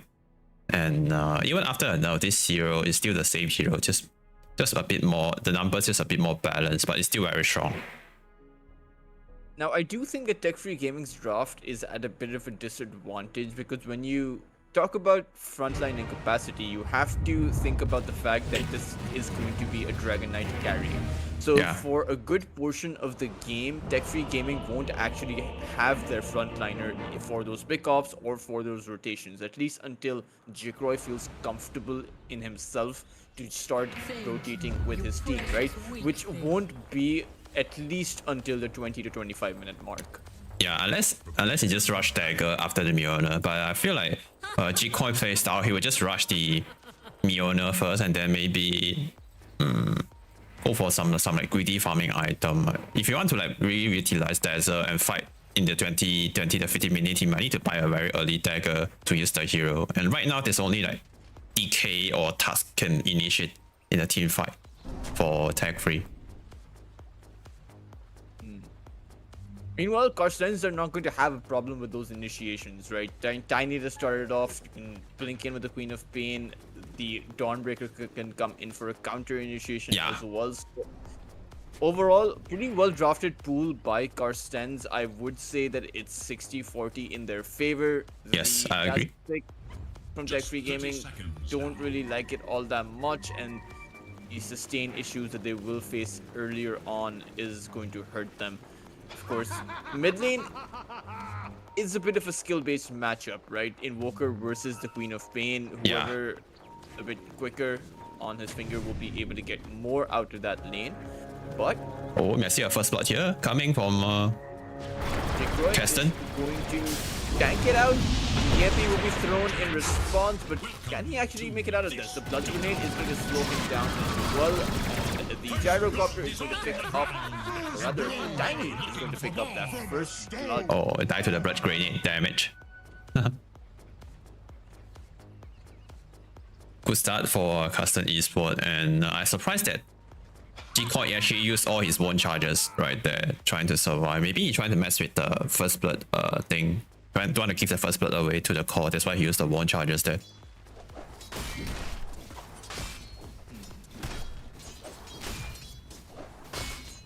And Dawnbreaker right now is a pretty strong hero in this current meta. Even they have like one more initiator on Tech Free, it's still very hard for them to start a team fight if there's a Dawnbreaker ulti coming.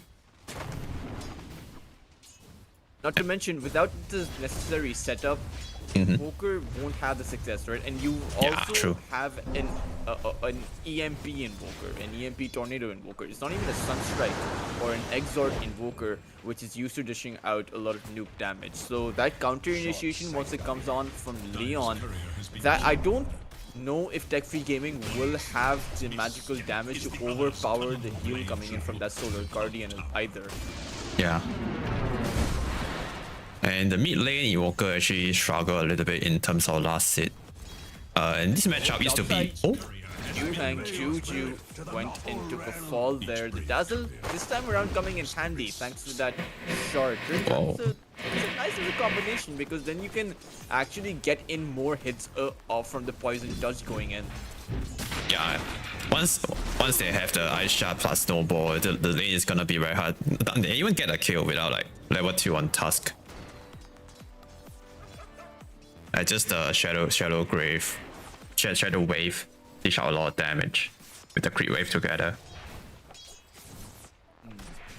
I wonder what the strategy for Carstensz is going to be later on though, because the last series I saw Tech Free Gaming and I think it was between them and C911 Oh, where they chose to try and go for Jikroy time and time again, right? Try and shut down the carry over on Tech Free Gaming and try to win the game through that. But it turns out that's not exactly a great strategy because the rest of Tech Free Gaming are also pretty competent players.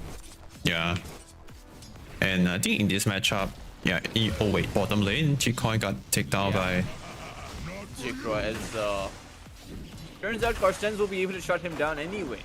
He is, in the end, I would agree with you, he is a very good hero against that Dawnbreaker.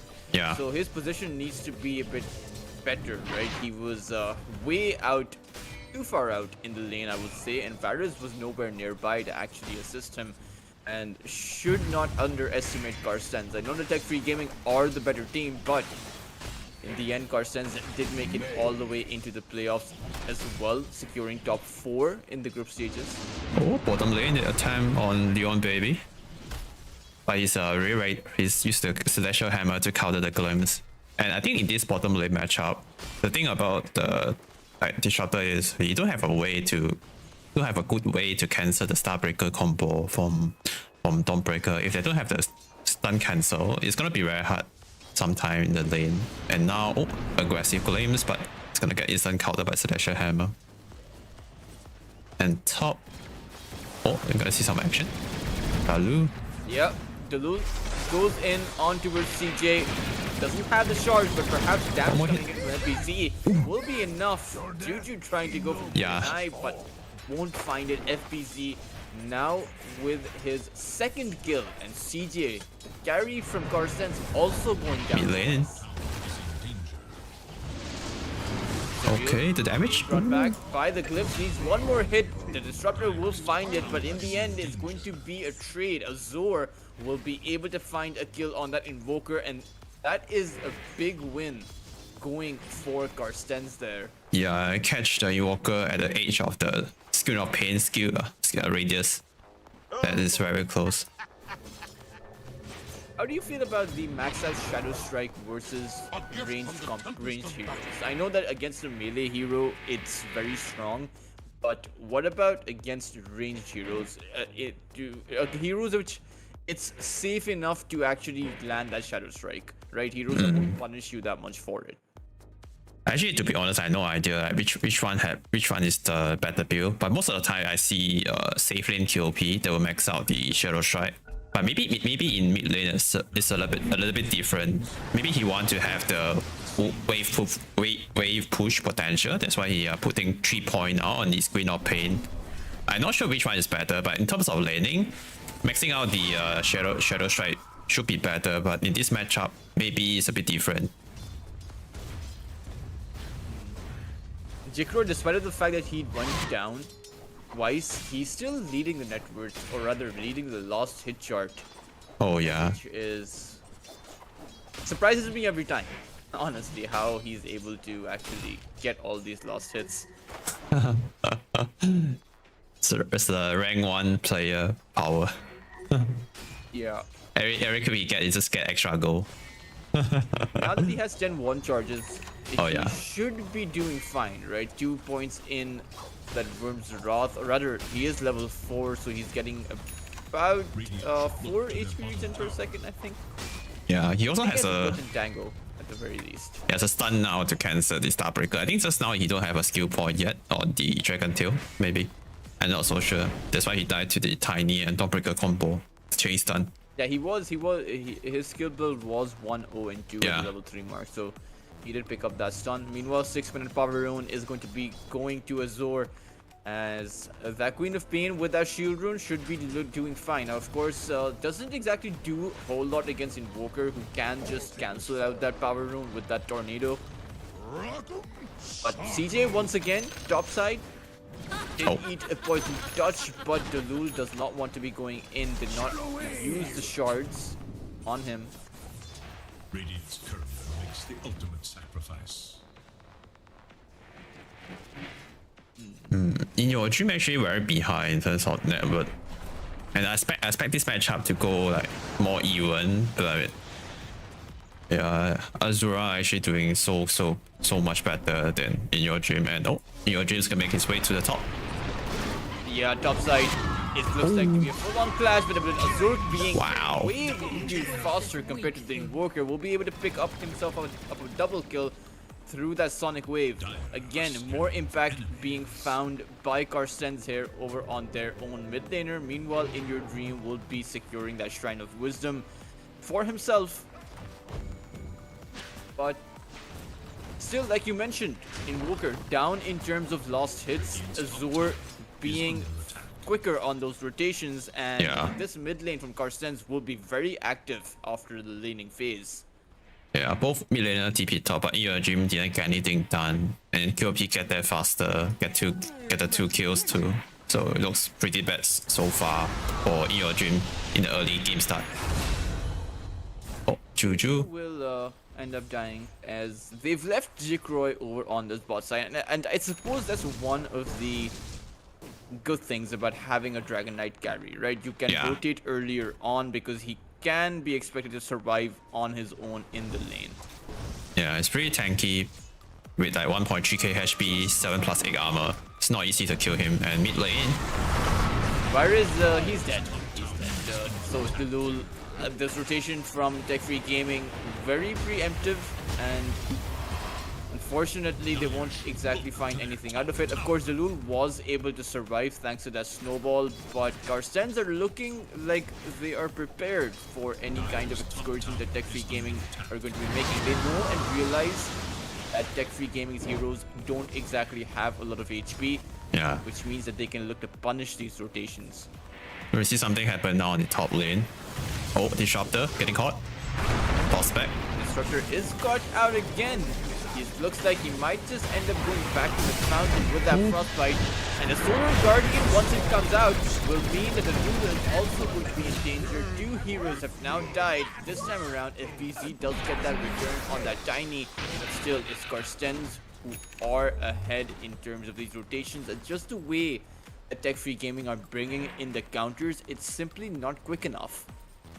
Yeah, that's the first Solar Guardian of the game. It's very strong. It's very hard for Tech Free to out team fight Carstensz because they always have a +1 with the Solar Guardian.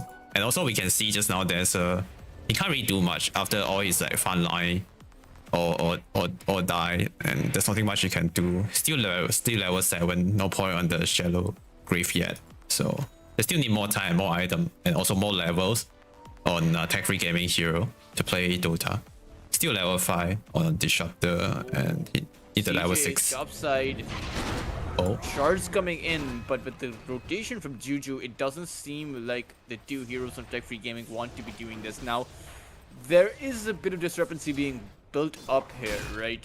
Yeah. Jikroy on 90 CS almost, as the Gyrocopter CJ is struggling here at just 46. So Tech Free Gaming's carry actually has twice the amount of lost hits that Carstensz has. Wow, that's very impressive. Not sure how he get there, almost double. I know, right? He's died twice, but still he's almost at that 10 lost hit per minute mark, which is pretty insane. Maybe he got all the perfect farming pattern as CS.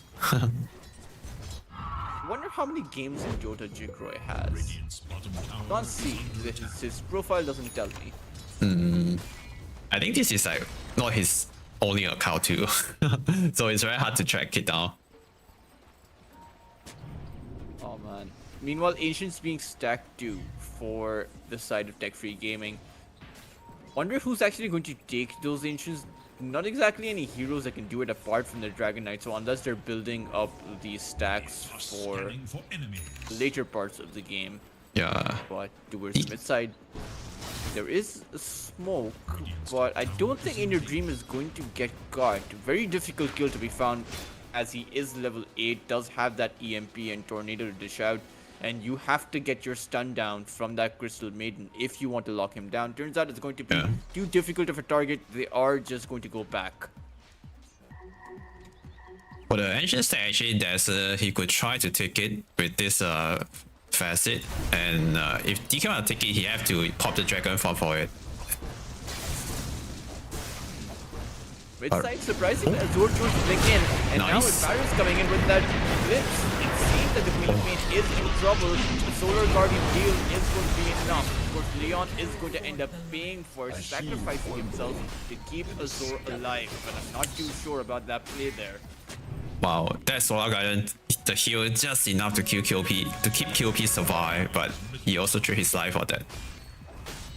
And now that they might have lost this mid tier 1 tower, G-Coin is here too with 4 point on the passive. Should be able to take this tower down.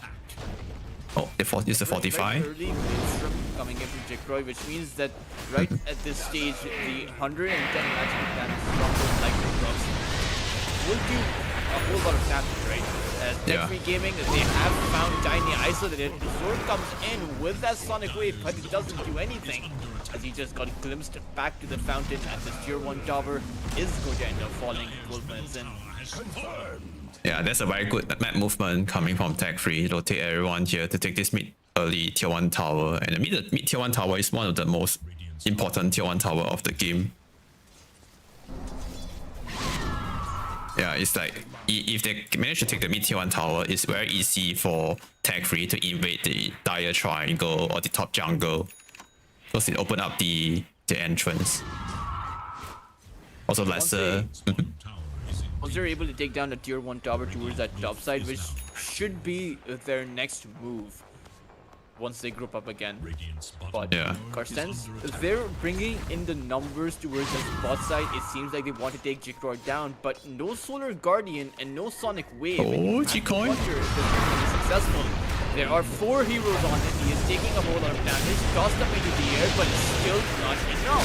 Carstensz Wow. have it. The Zor is going to pay. He's going to lose his life. And the Eclipse bringing Dawnbreaker back. Turns out he can get away and actually counter initiate with that Solar Guardian. This time around, CJ is here over on the Carstensz side. And that means Tech Free Gaming, they are going to lose 3 in the end. That's a very good backup coming from CJ with a beautiful call down into the Solar Guardian. They caught all 3 of them. I think Tech 3 got a bit too hyped there after the QOP kill. They used quite a lot of spell for that QOP. And CJ coming from a very good angle. Yes. Dire should look to their top tower. Particularly as Jikro did abandon the fight there. I think Yeah. he got the kill and then he just TP'd towards that top side to farm up. And Oh, 160 CS. How? I don't see how he farms this quickly, to be honest. He has a full control near up. And yeah. This is pretty scary. Yeah, it's gonna hit 10k net worth by 15 or maybe 16. It's huge, very huge net worth now.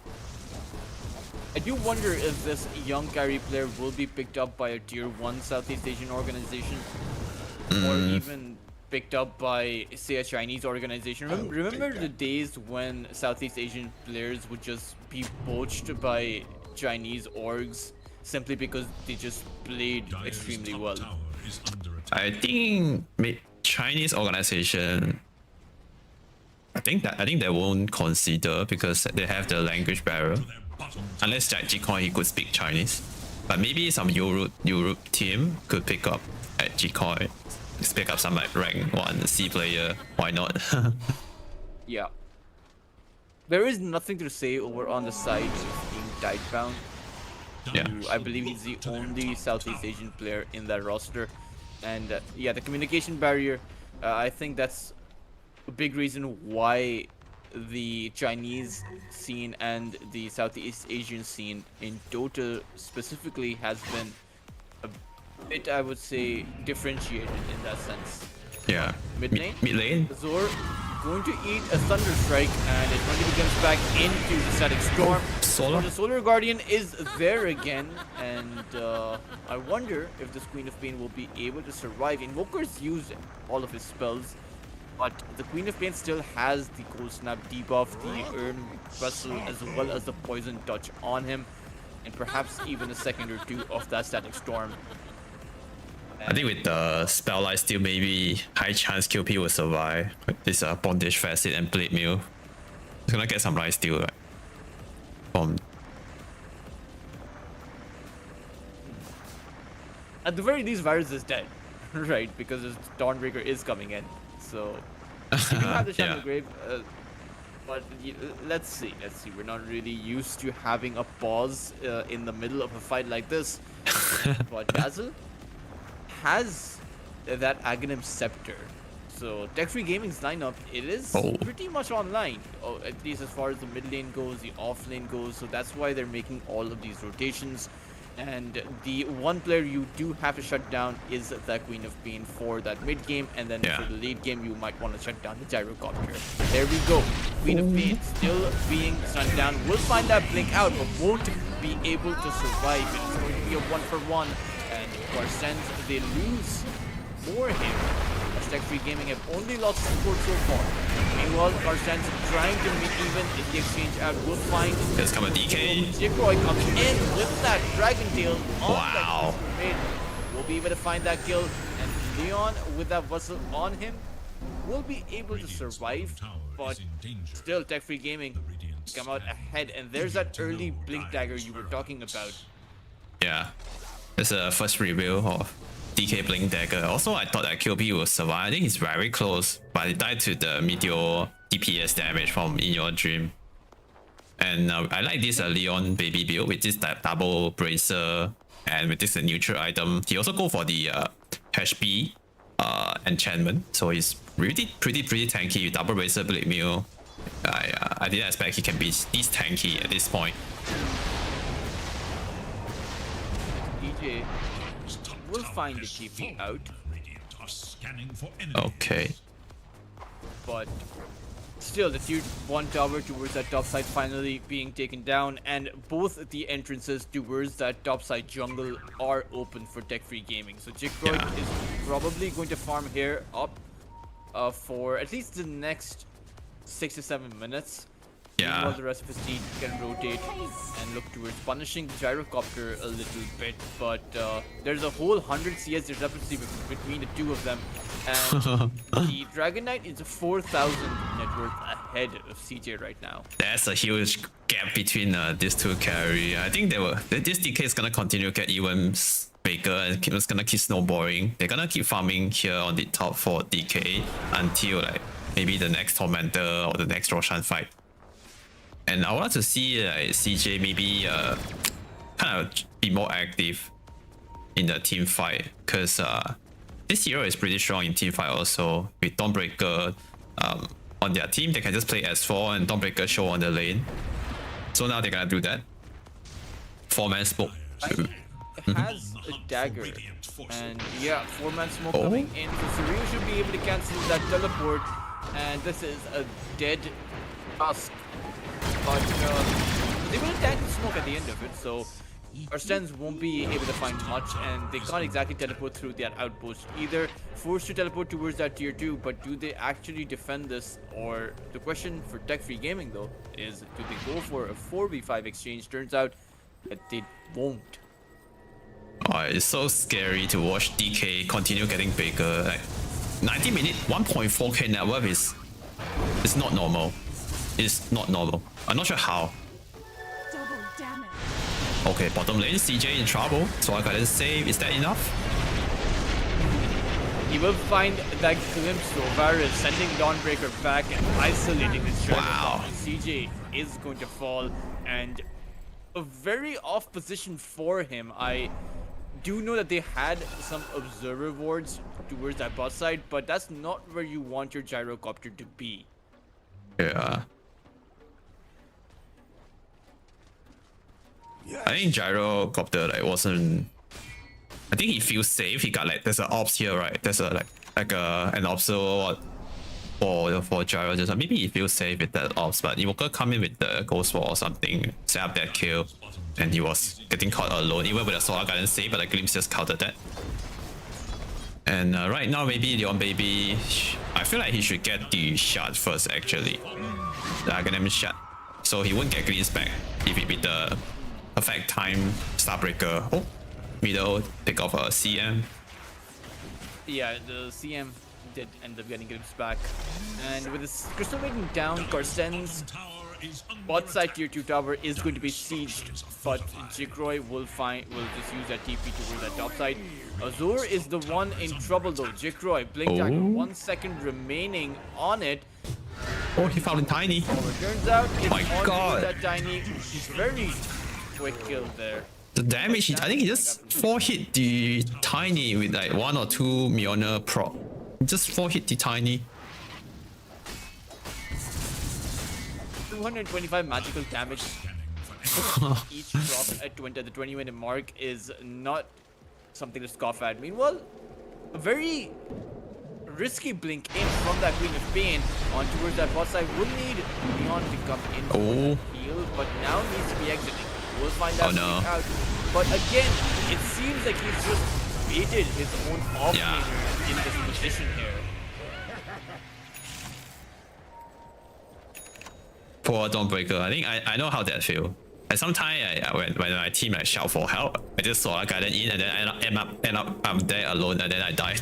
And then my teammate got away. I think that's how he feel right now. Oh man, and you have to wonder whether these calls coming in from that Queen of Pain. Oh, another pick off. Top lane. Yeah, he's not having a great game. Wow. Jikroy is on an unstoppable streak, has a Chrysalis built, and Carstensz, they are pretty far behind. Even towards that boss side, that Invoker is being a bit of a menace, and Doesn't it really seem like Carstensz will be able to get their big break? Of course, the Gyrocopter does have a fair bit of farm at the second in the network chart. Has a Chrysalis at the ready, so he does do a bit of damage. The problem is he has to find that position, and Carstensz really need to fight 5v5. They need to bring in their numbers rather than go for these kinds of pickoffs, because it just doesn't work at this stage of the game anymore. Yeah, I think right now the next objective for both sides should be the Roche and CM pick off. CM, he's going to face the brunt of that Dragon Knight. Meanwhile, towards that back line, you do have Azor. Now, they may have managed to hold Jikroy in place, but turns out with the Dazzle's ultimate, it's not going to be possible. Yeah. They don't have to fight yet. The dragon form still on cooldown. They can wait for it. 10 seconds. Should be up soon. Oh, good setup with the tornado EMP. Wow. Yeah, Jadul, that's going to give him the entry. Looking for it. He does have the blink the dagger, glimpse. but it seems like they're going to start it off with that glimpse on that gyro coming. Wow. Guardian is not going to be enough either. Juju will end up being that second casualty, and Jikroy over on that backline is able to do so much. On towards Leon now. FBC that point of touch, and that means 4 heroes down. XP Gaming are rolling over Carstensz right now, and 23 minutes in already, nearly at that high ground. Yeah, they can go out for the high ground right now. That EMP tornado, such a good setup. Not just he like C2 hero, he also put out all the mana on Tiny, which means like Tiny has 0 mana. He's like, he couldn't contribute anything in the team fight, and that ops on the cliff allowed the Disruptor get the glimpse off, and Gyro has no BKB yet, and I don't think there's not a chance to fight. And look at G-Coins going in under the tier 4, killing the CF. Yeah, under the tier 4, not even able to survive the charge, will end up cleaning him out. Jikroy, meanwhile, wasn't hit by Azor's Sonic Wave, and that means he's going to be perfectly healthy as Carstensz maybe with their high ground, but turns out the Tiny wants to actually move in onto the road, will be able to find that Tusk. But can they find anything more? FBC seems to be the next target, will also end up going down as In Your Dream activating that Ghost Block, but he did end up getting hit by that Dust. Okay. Find a bit of a cheeky position there, but won't be able to. Your Dream will die too. It is a 3-0 exchange coming out here. Of course, you did use the buyback on Juju, but that's still in the end worth it for Carstensz. Yeah, that's a good fight. I think also thanks to G-Coin and Carstensz, they got some like good kills in return in that fight. And G-Coin should be it's going in again. My god, this guy has no chill. Actually, Jikroy is not the one in trouble. We'll be able to find CG, but with Wheel of Pain coming in, so is... Oh no! And it does seem like Jikroy may have wandered a bit too far forward. Yeah. End up dying, and perhaps even this time around costing his team a few lives here, as Blue went down earlier. Varus. Okay, good fight. That escape through that glimmer. Well, the Invoker is coming in with a Sunstrike on that Crystal Maiden. There's that dieback. Azor, meanwhile, trying to go and blink forward. Does he really want to stay in this position? Is the big question. Thrown up in the air with that tornado. Where's that Cold Snap? It's not going to be there. That means Azor will be able to find that blink out. And even a Sonic Wave to clean up Varus. A very chaotic fight. And not too sure who it favors. I believe he'll be favoring in Carstensz, because thankfully they just have such a huge lead that based on the fire cap, they're actually getting more goal also on Carstensz. And DK, I think with that 2 play, once under the one time on the tier 4 and one time blinking in the dire triangle, I think he just bait his teammate in again twice in a row. And I think right now thankfully they should just chill and go and get the Roche and wait for the next DK form and go for the final push. I think DK is just the way that Azor is playing, he's kind of playing a Queen of Pain that has a scepter, except he doesn't have a scepter. I think he should look to purchase that one up if he wants to be fighting like this. Yeah, if he has scepter in the long team fight, the scepter is gonna dish out a lot of damage for him. But he's very far from that. Okay, oh my god, look at the DK with Alacrity and Solar Guardian, Solar Crest buff is. Yeah, This- 400 damage pop there. He's so And, fast. This is without the Daedalus. Yeah. Just with that Chrysalis. So once that Daedalus comes online for that Dragon Knight, Jikroy should be able to 1 or 2 shot the opposing team. Yeah. Oh. Wasn't able to find the shard, so it seems like Surreal will be able to make his way out. What does this D stand for? I don't know. I think it's still pronounced as Surreal, but not sure why there's a T. Radiant's Maybe it's his name. We don't really. Oh wait, maybe. Yeah, could be.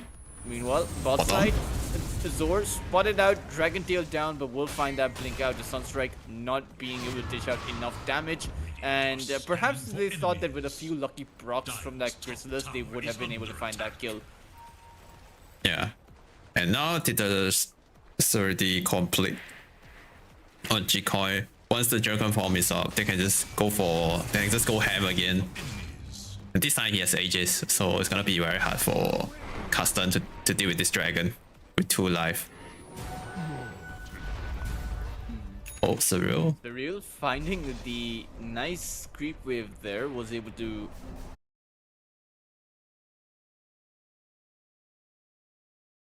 gaming either. There is an amplified damage rune though over on that top side river, too far away from Jikroy, so that doesn't mean they won't be going for it. Perhaps they'll go for a tier 2 tower push. And let's see if Carstensz are interested in defending this.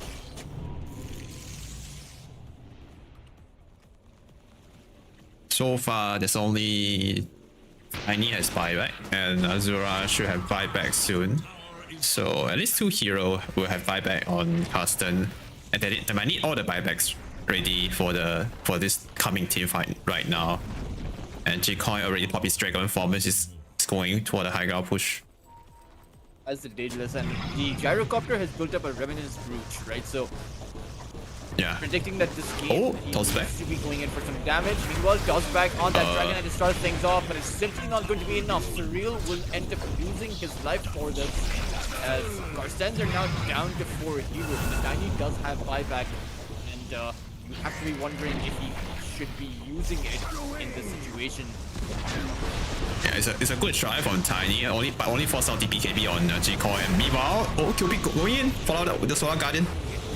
Going in with that Solar Guardian, will dish out that Sonic Wave as well and use their BKB. Varus is going to end up dying towards that backside, and they have made quick work with Jikroy's first life towards that high ground. The question is, can they actually hold the Dragon Knight down? There is no support coming in from Jikroy. It doesn't be there for that shallow bridge. Oh, snowball. Die! Tiny is going to end up getting down. 4 heroes in Carstensz are going to fall, and Queen of Pain, Azor, will be teleporting back to the fountain with his tail between his legs. Oh, it's hard to kill DK with Desert behind. The heal and the grave, it's just... They had to kill a Desert first. Wow, Sonic Wave! Sneaky little play by that game this time around is definitely going to be punished, and they are going to lose a full lane of frags there, perhaps even 2, because the mid-side tier tower was taken earlier on, and it doesn't really seem like TFG, they are in a position where they're a destiny in these teams, right? Because it wasn't Aegis, but for Carstensz, they may want to be Dawnbreaker getting caught. Game number 2, as Jikroy links in with a Dragon Tail on Leon. Of course, this time around it is that Dusk that is going to be in trouble. Will actually want that surviving, but with Azur, another questionable link forward, baiting Leon in once again. Wow. He's going to end up abandoning his team, dying, being sent to the grave. Oh my god. They're falling for that mistake. Azur will end up calling GG as Carstensz lose game number 1. How is the Dragon so strong?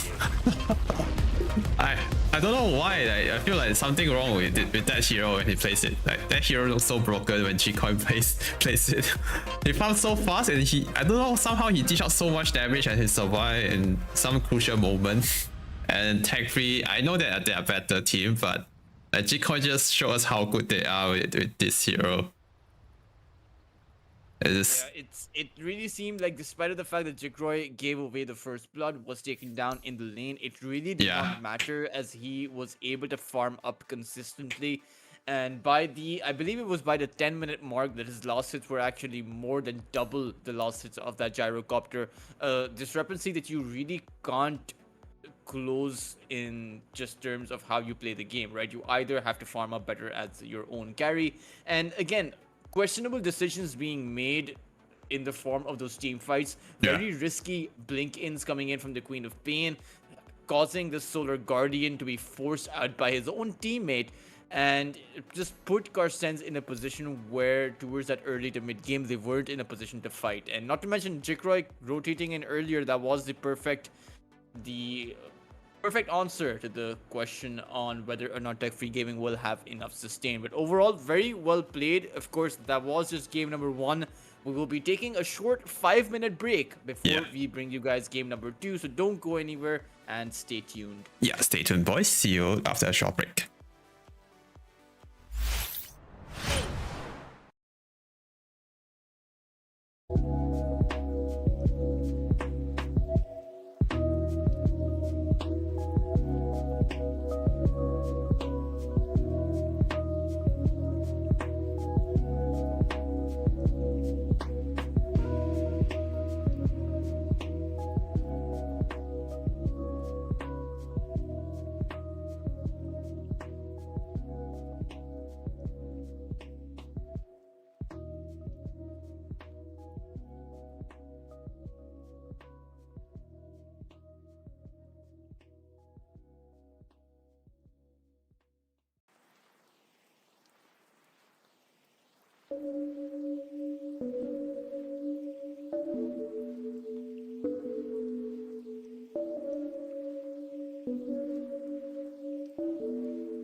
Yo. Hello, everyone. Ladies and gentlemen, boys and girls, welcome back to the stream. Welcome back to game number 2, Tech Free Gaming versus Carstensz Esport in this playoff best of 3 series. And we have Dr. Tautrus joining me together in the cast. And game 1 was a storm. And what do you think about this game number 2, Tautrus? I think the result is pretty much expected to go in favor of Tech Free Gaming, whether or not Carstensz are able to mount up a comeback for game number 2. But I mean, Tech Free Gaming, they're looking formidable. They are looking well prepared for this tournament. It seems like they have managed to work out the links that was holding them back previously. Yeah. And overall, do like this. Now, Tech Free Gaming, they have picked themselves up a Doom. Now, I do know that Jikroy loves to play this hero, right? Tech Free Gaming like to play that position 1 Doom. I, however, am not a huge fan about it. I do think that it can work, but Jikroy one of the best things about that carry player is his ability to farm. Yeah, to print gold. Doom doesn't really seem like a hero that makes the most out of that ability. Oh, I don't think so. I think this hero is one of the hero that can print highest GPM in this current meta right now. I think the reason why, because is with the red facet, the one that gave him like double 2 charges on the devour, and he can just buy a Hand of Midas, hit a very early Hand of Midas, and get some free GPM from 2 devours, and get a very early Radiance. I think he can finish Midas and Radiance at maybe 15 minutes. I seen he did it before in his pub game. This hero is one of the, I think people call this hero is the Red Alchemist. But his name is Stone, but he's just a Red Alchemist. He just gets so much gold in no time. He's a unbalanced hero. 5 seconds remain. And they have now, Tech Free Gaming, they go for the Bane. I think it's to control that Pangolier. Yeah. I must choose. Also, in this both team matchup, I think all 10 of them, they come from Indonesian, and then they both know like how this game is gonna go. Ogre Magi. Wow. It's a post-fight hero that we don't see a lot in pro games, because this hero is kind of I'm not sure what's the right word, but I'll use dumb. It's kind of dumb because it's like a very slow hero, and run team chose some spell. They can't offer so much in the team fight and in the game, but it's a very simple hero to play. Can be very useful sometime. But I just feel like there are more options left in the pool. Like hero like Tusk could do more, a similar job or better job than Ogre in this game. But they choose to go for this Ogre Magi kind of surprised me. And do you think this is a Mortar support or a carry? Looks like a carry to me. Yeah, high chance carry. Maybe like 30% can be a post for Mortar. Admiral Kung. Or Kunka. Gaming. Oh wow, yeah, that's definitely going to be played by In Your Dream. Loves to play that hero. Yeah. Has had a lot of success with it in the group stages as well. Yeah. They'd have a few synergy issues before EPL, but those have mostly been worked out. And Carstensz, they're not fully convinced, Yuhang, that this is going to be a Jikroy Doom. They are still panning out that Morphling and Terrorblade just to be sure. Yeah, they still have the option to flex the Doom. That's why they can just first pick it. And yeah, Jikroy is I think he's the Grandmaster, the level 30 Grandmaster Morphling player. Oh, Shaman, more disabled now for Tech Free. Yeah, and Tech Free Gaming haven't exactly spelled it out regarding this Doom. Yeah. Right now, their lineup is perfect for picking up a carry hero and just sending this Doom towards that offlane. Meanwhile, Carstensz, similar position where they have a Pangolier who they can send towards that offlane if they really wanted to. But I do think this is going to be a Kunkka versus a Pangolier on that mid lane.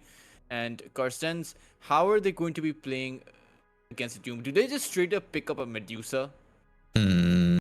Yeah, Medusa actually is a very good option. Oh wait, they go for the Shadow Fiend. Okay. I don't know how I feel about that. Tech Free Gaming has so many disables. You know, each and every single hero on their side is good at disabling. And once that Doom comes out, that means you can't 10 use the seconds Requiem remain. throughout that entire Yeah. team fight. So, very 5 seconds.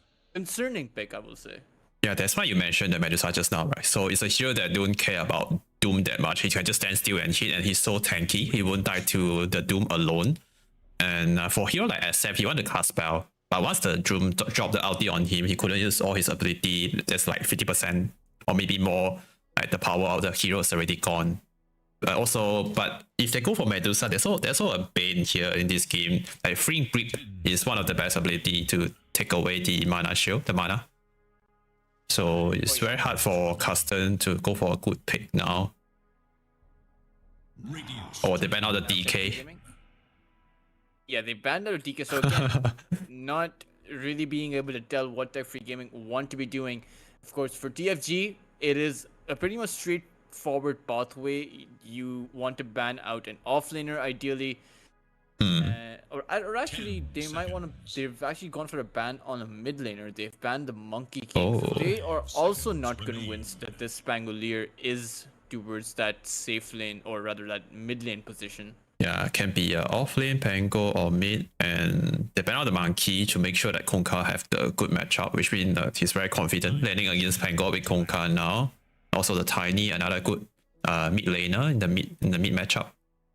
So two good mid laner that good against Kunkka get banned out here by Tech Free, and they're assuming this might be the carry Shadow Fiend, but I feel like it can be a mid Shadow Fiend too. 10 seconds. Recently, I see some like mid Shadow Fiend with the spell casting build. 5 seconds. Do you think it would do well against the Kunkka? In the first two levels should be okay, but as Kunkka get higher level on the Tidebringer, it's gonna be harder for SF. Oh, Earthshaker, so it's a Earthshaker mid. Mortar Earthshaker support. is one of those heroes that does do pretty well, right? The Tidebringer's damage output is pretty much matched up by the damage output coming in from that enchant totem. Yeah, But Earthshaker is Carstensz, Seconds remain. they do have that nice bit of initiation 5 added in. seconds. I do think that this disabled coming in from Tech Free Gaming is just too much, though. And in particular, I'm talking about that Bane, right? That Nightmare Yeah. is the perfect ability to just hold and lock down a hero that loves to rotate and maneuver around in those team fights, particularly the Pangolier and the Earthshaker.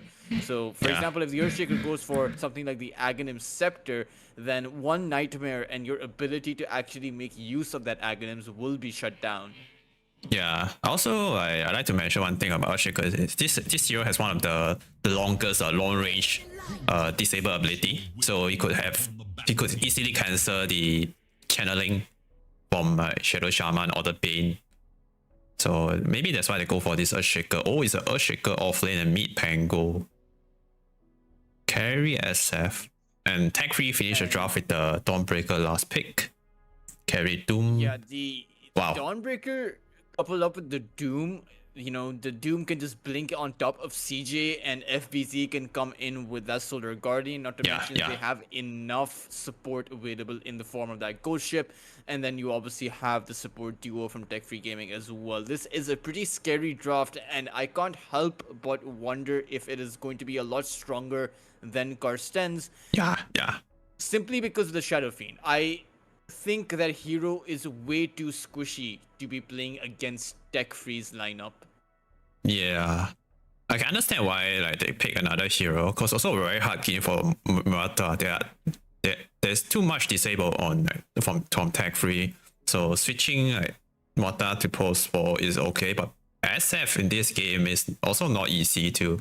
You need like BKB or need so many heroes to place around him. Yeah, they have the Pango and Earthshaker with the good disable and cow control. But Tech Free also they have 3 tanky core, the Doom, the Kunkka, and the Dawnbreaker. I not so sure if it's SF is able to carry this game. Let's shake things up. We'll see. We'll see if Carstensz have a plan with this one, or if they're going to be kind of flying in blind, Yeah. as we saw in the last game. Of course, this time around, there's no one that can come in to support Azor. So if he's got out of position, he's going to be all alone there. No Stormbreaker on his side. Yeah. And Jikoi, yeah, he did go for the gluttony facet, so he's just gonna AFK farm for the first 20 minutes. So maybe like Carstensz will have some chance to like snowball in the early first 20 minutes, because they also have very strong teamfight ability with Pango rolling thunder, and if Ashika get an early blink dagger, they could make a lot of stuff happen in the early first 20 minutes.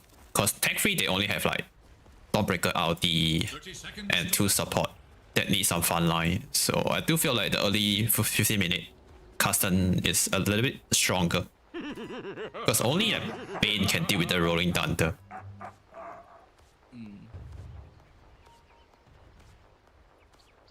I mean, you can also just plant a Doom on that Rolling Thunder as well, right? Yeah. Which won't do anything to the Rolling Thunder itself, but it does mean that when that Rolling Thunder wears off, Pangolier will be an easy target to go for. Yeah. Okay, 2 for 2 Baldies. And not sure if Carstensz want to go for a first blood here at this bottom lane. 3 heroes. Ready for some action. Or just some crit wave blocking. Fortunately for them, if Jikroy came in through the outpost, so there won't be much found there. Oh, okay. And top. Okay, I thought Bane's gonna go for the first blood, but now he's gonna TP bottom. Yeah, the lanes are going to start off in a static way, and I think it's all good for these teams. Jikroy, once you have that Scorched Earth gun coming in with Varus the Nightmare, they should be having a decent enough time towards that bot side. Yeah, they need to wait for level 2 on Doom. So maybe they can try to go for the kill on a Shaker. Meanwhile, CJ towards that top side taking a whole lot of damage, still stuck on about 70 HP. Meanwhile, towards the Lul there was a fair bit of damage being exchanged out, but it won't be too significant. The Lul still needs to be a bit careful. He only has about 100 HP. The good thing is there is no spell on Juju. He does have that learning curve facet, so that means that Shadow Shaman, he's going to be safe. Faced up only against the threat of those last hits or those smacks coming in from that Ogre Magi, which won't be enough. But this top side, Yuhang, it's still very dangerous for CJ, particularly once you have more levels up on that Dawnbreaker. We're gonna see a kill now on top. Or both sides hit level 2. Okay, FPC charging in. 2-man stun. Ooh, instant cancel with the shackle. But the first blood. Be able to make his way out, but the first blood goes on towards Jikroy over on that bot lane. He was able to find a kill on that mortar, and now perhaps Juju can actually find a return here. We'll throw out that ignite, but FBC goes back in and hammer to actually take down CJ. Wow. Will be traded out, but that is a big win for Tech Free Gaming, coming out ahead with a kill on Jikroy and a kill on FPC. Yeah, they only lost one support, so it's a big win for them. Getting the first blood 2 on Jikoi. It's just a very good start for Tech Free. And I expect this SF lane to be better for CJ, because Shadow Race is a very strong laning ability, especially against like very slow hero like Shaman and Dawnbreaker. Should be easier now, because Juju is level 3 already. 2 point on the Ignite. Can man up body for the SF.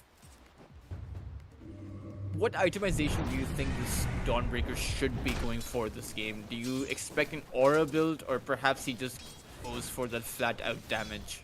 He can go for the same build like last game, the Blade Mill into Scepter, or he could just rush the Scepter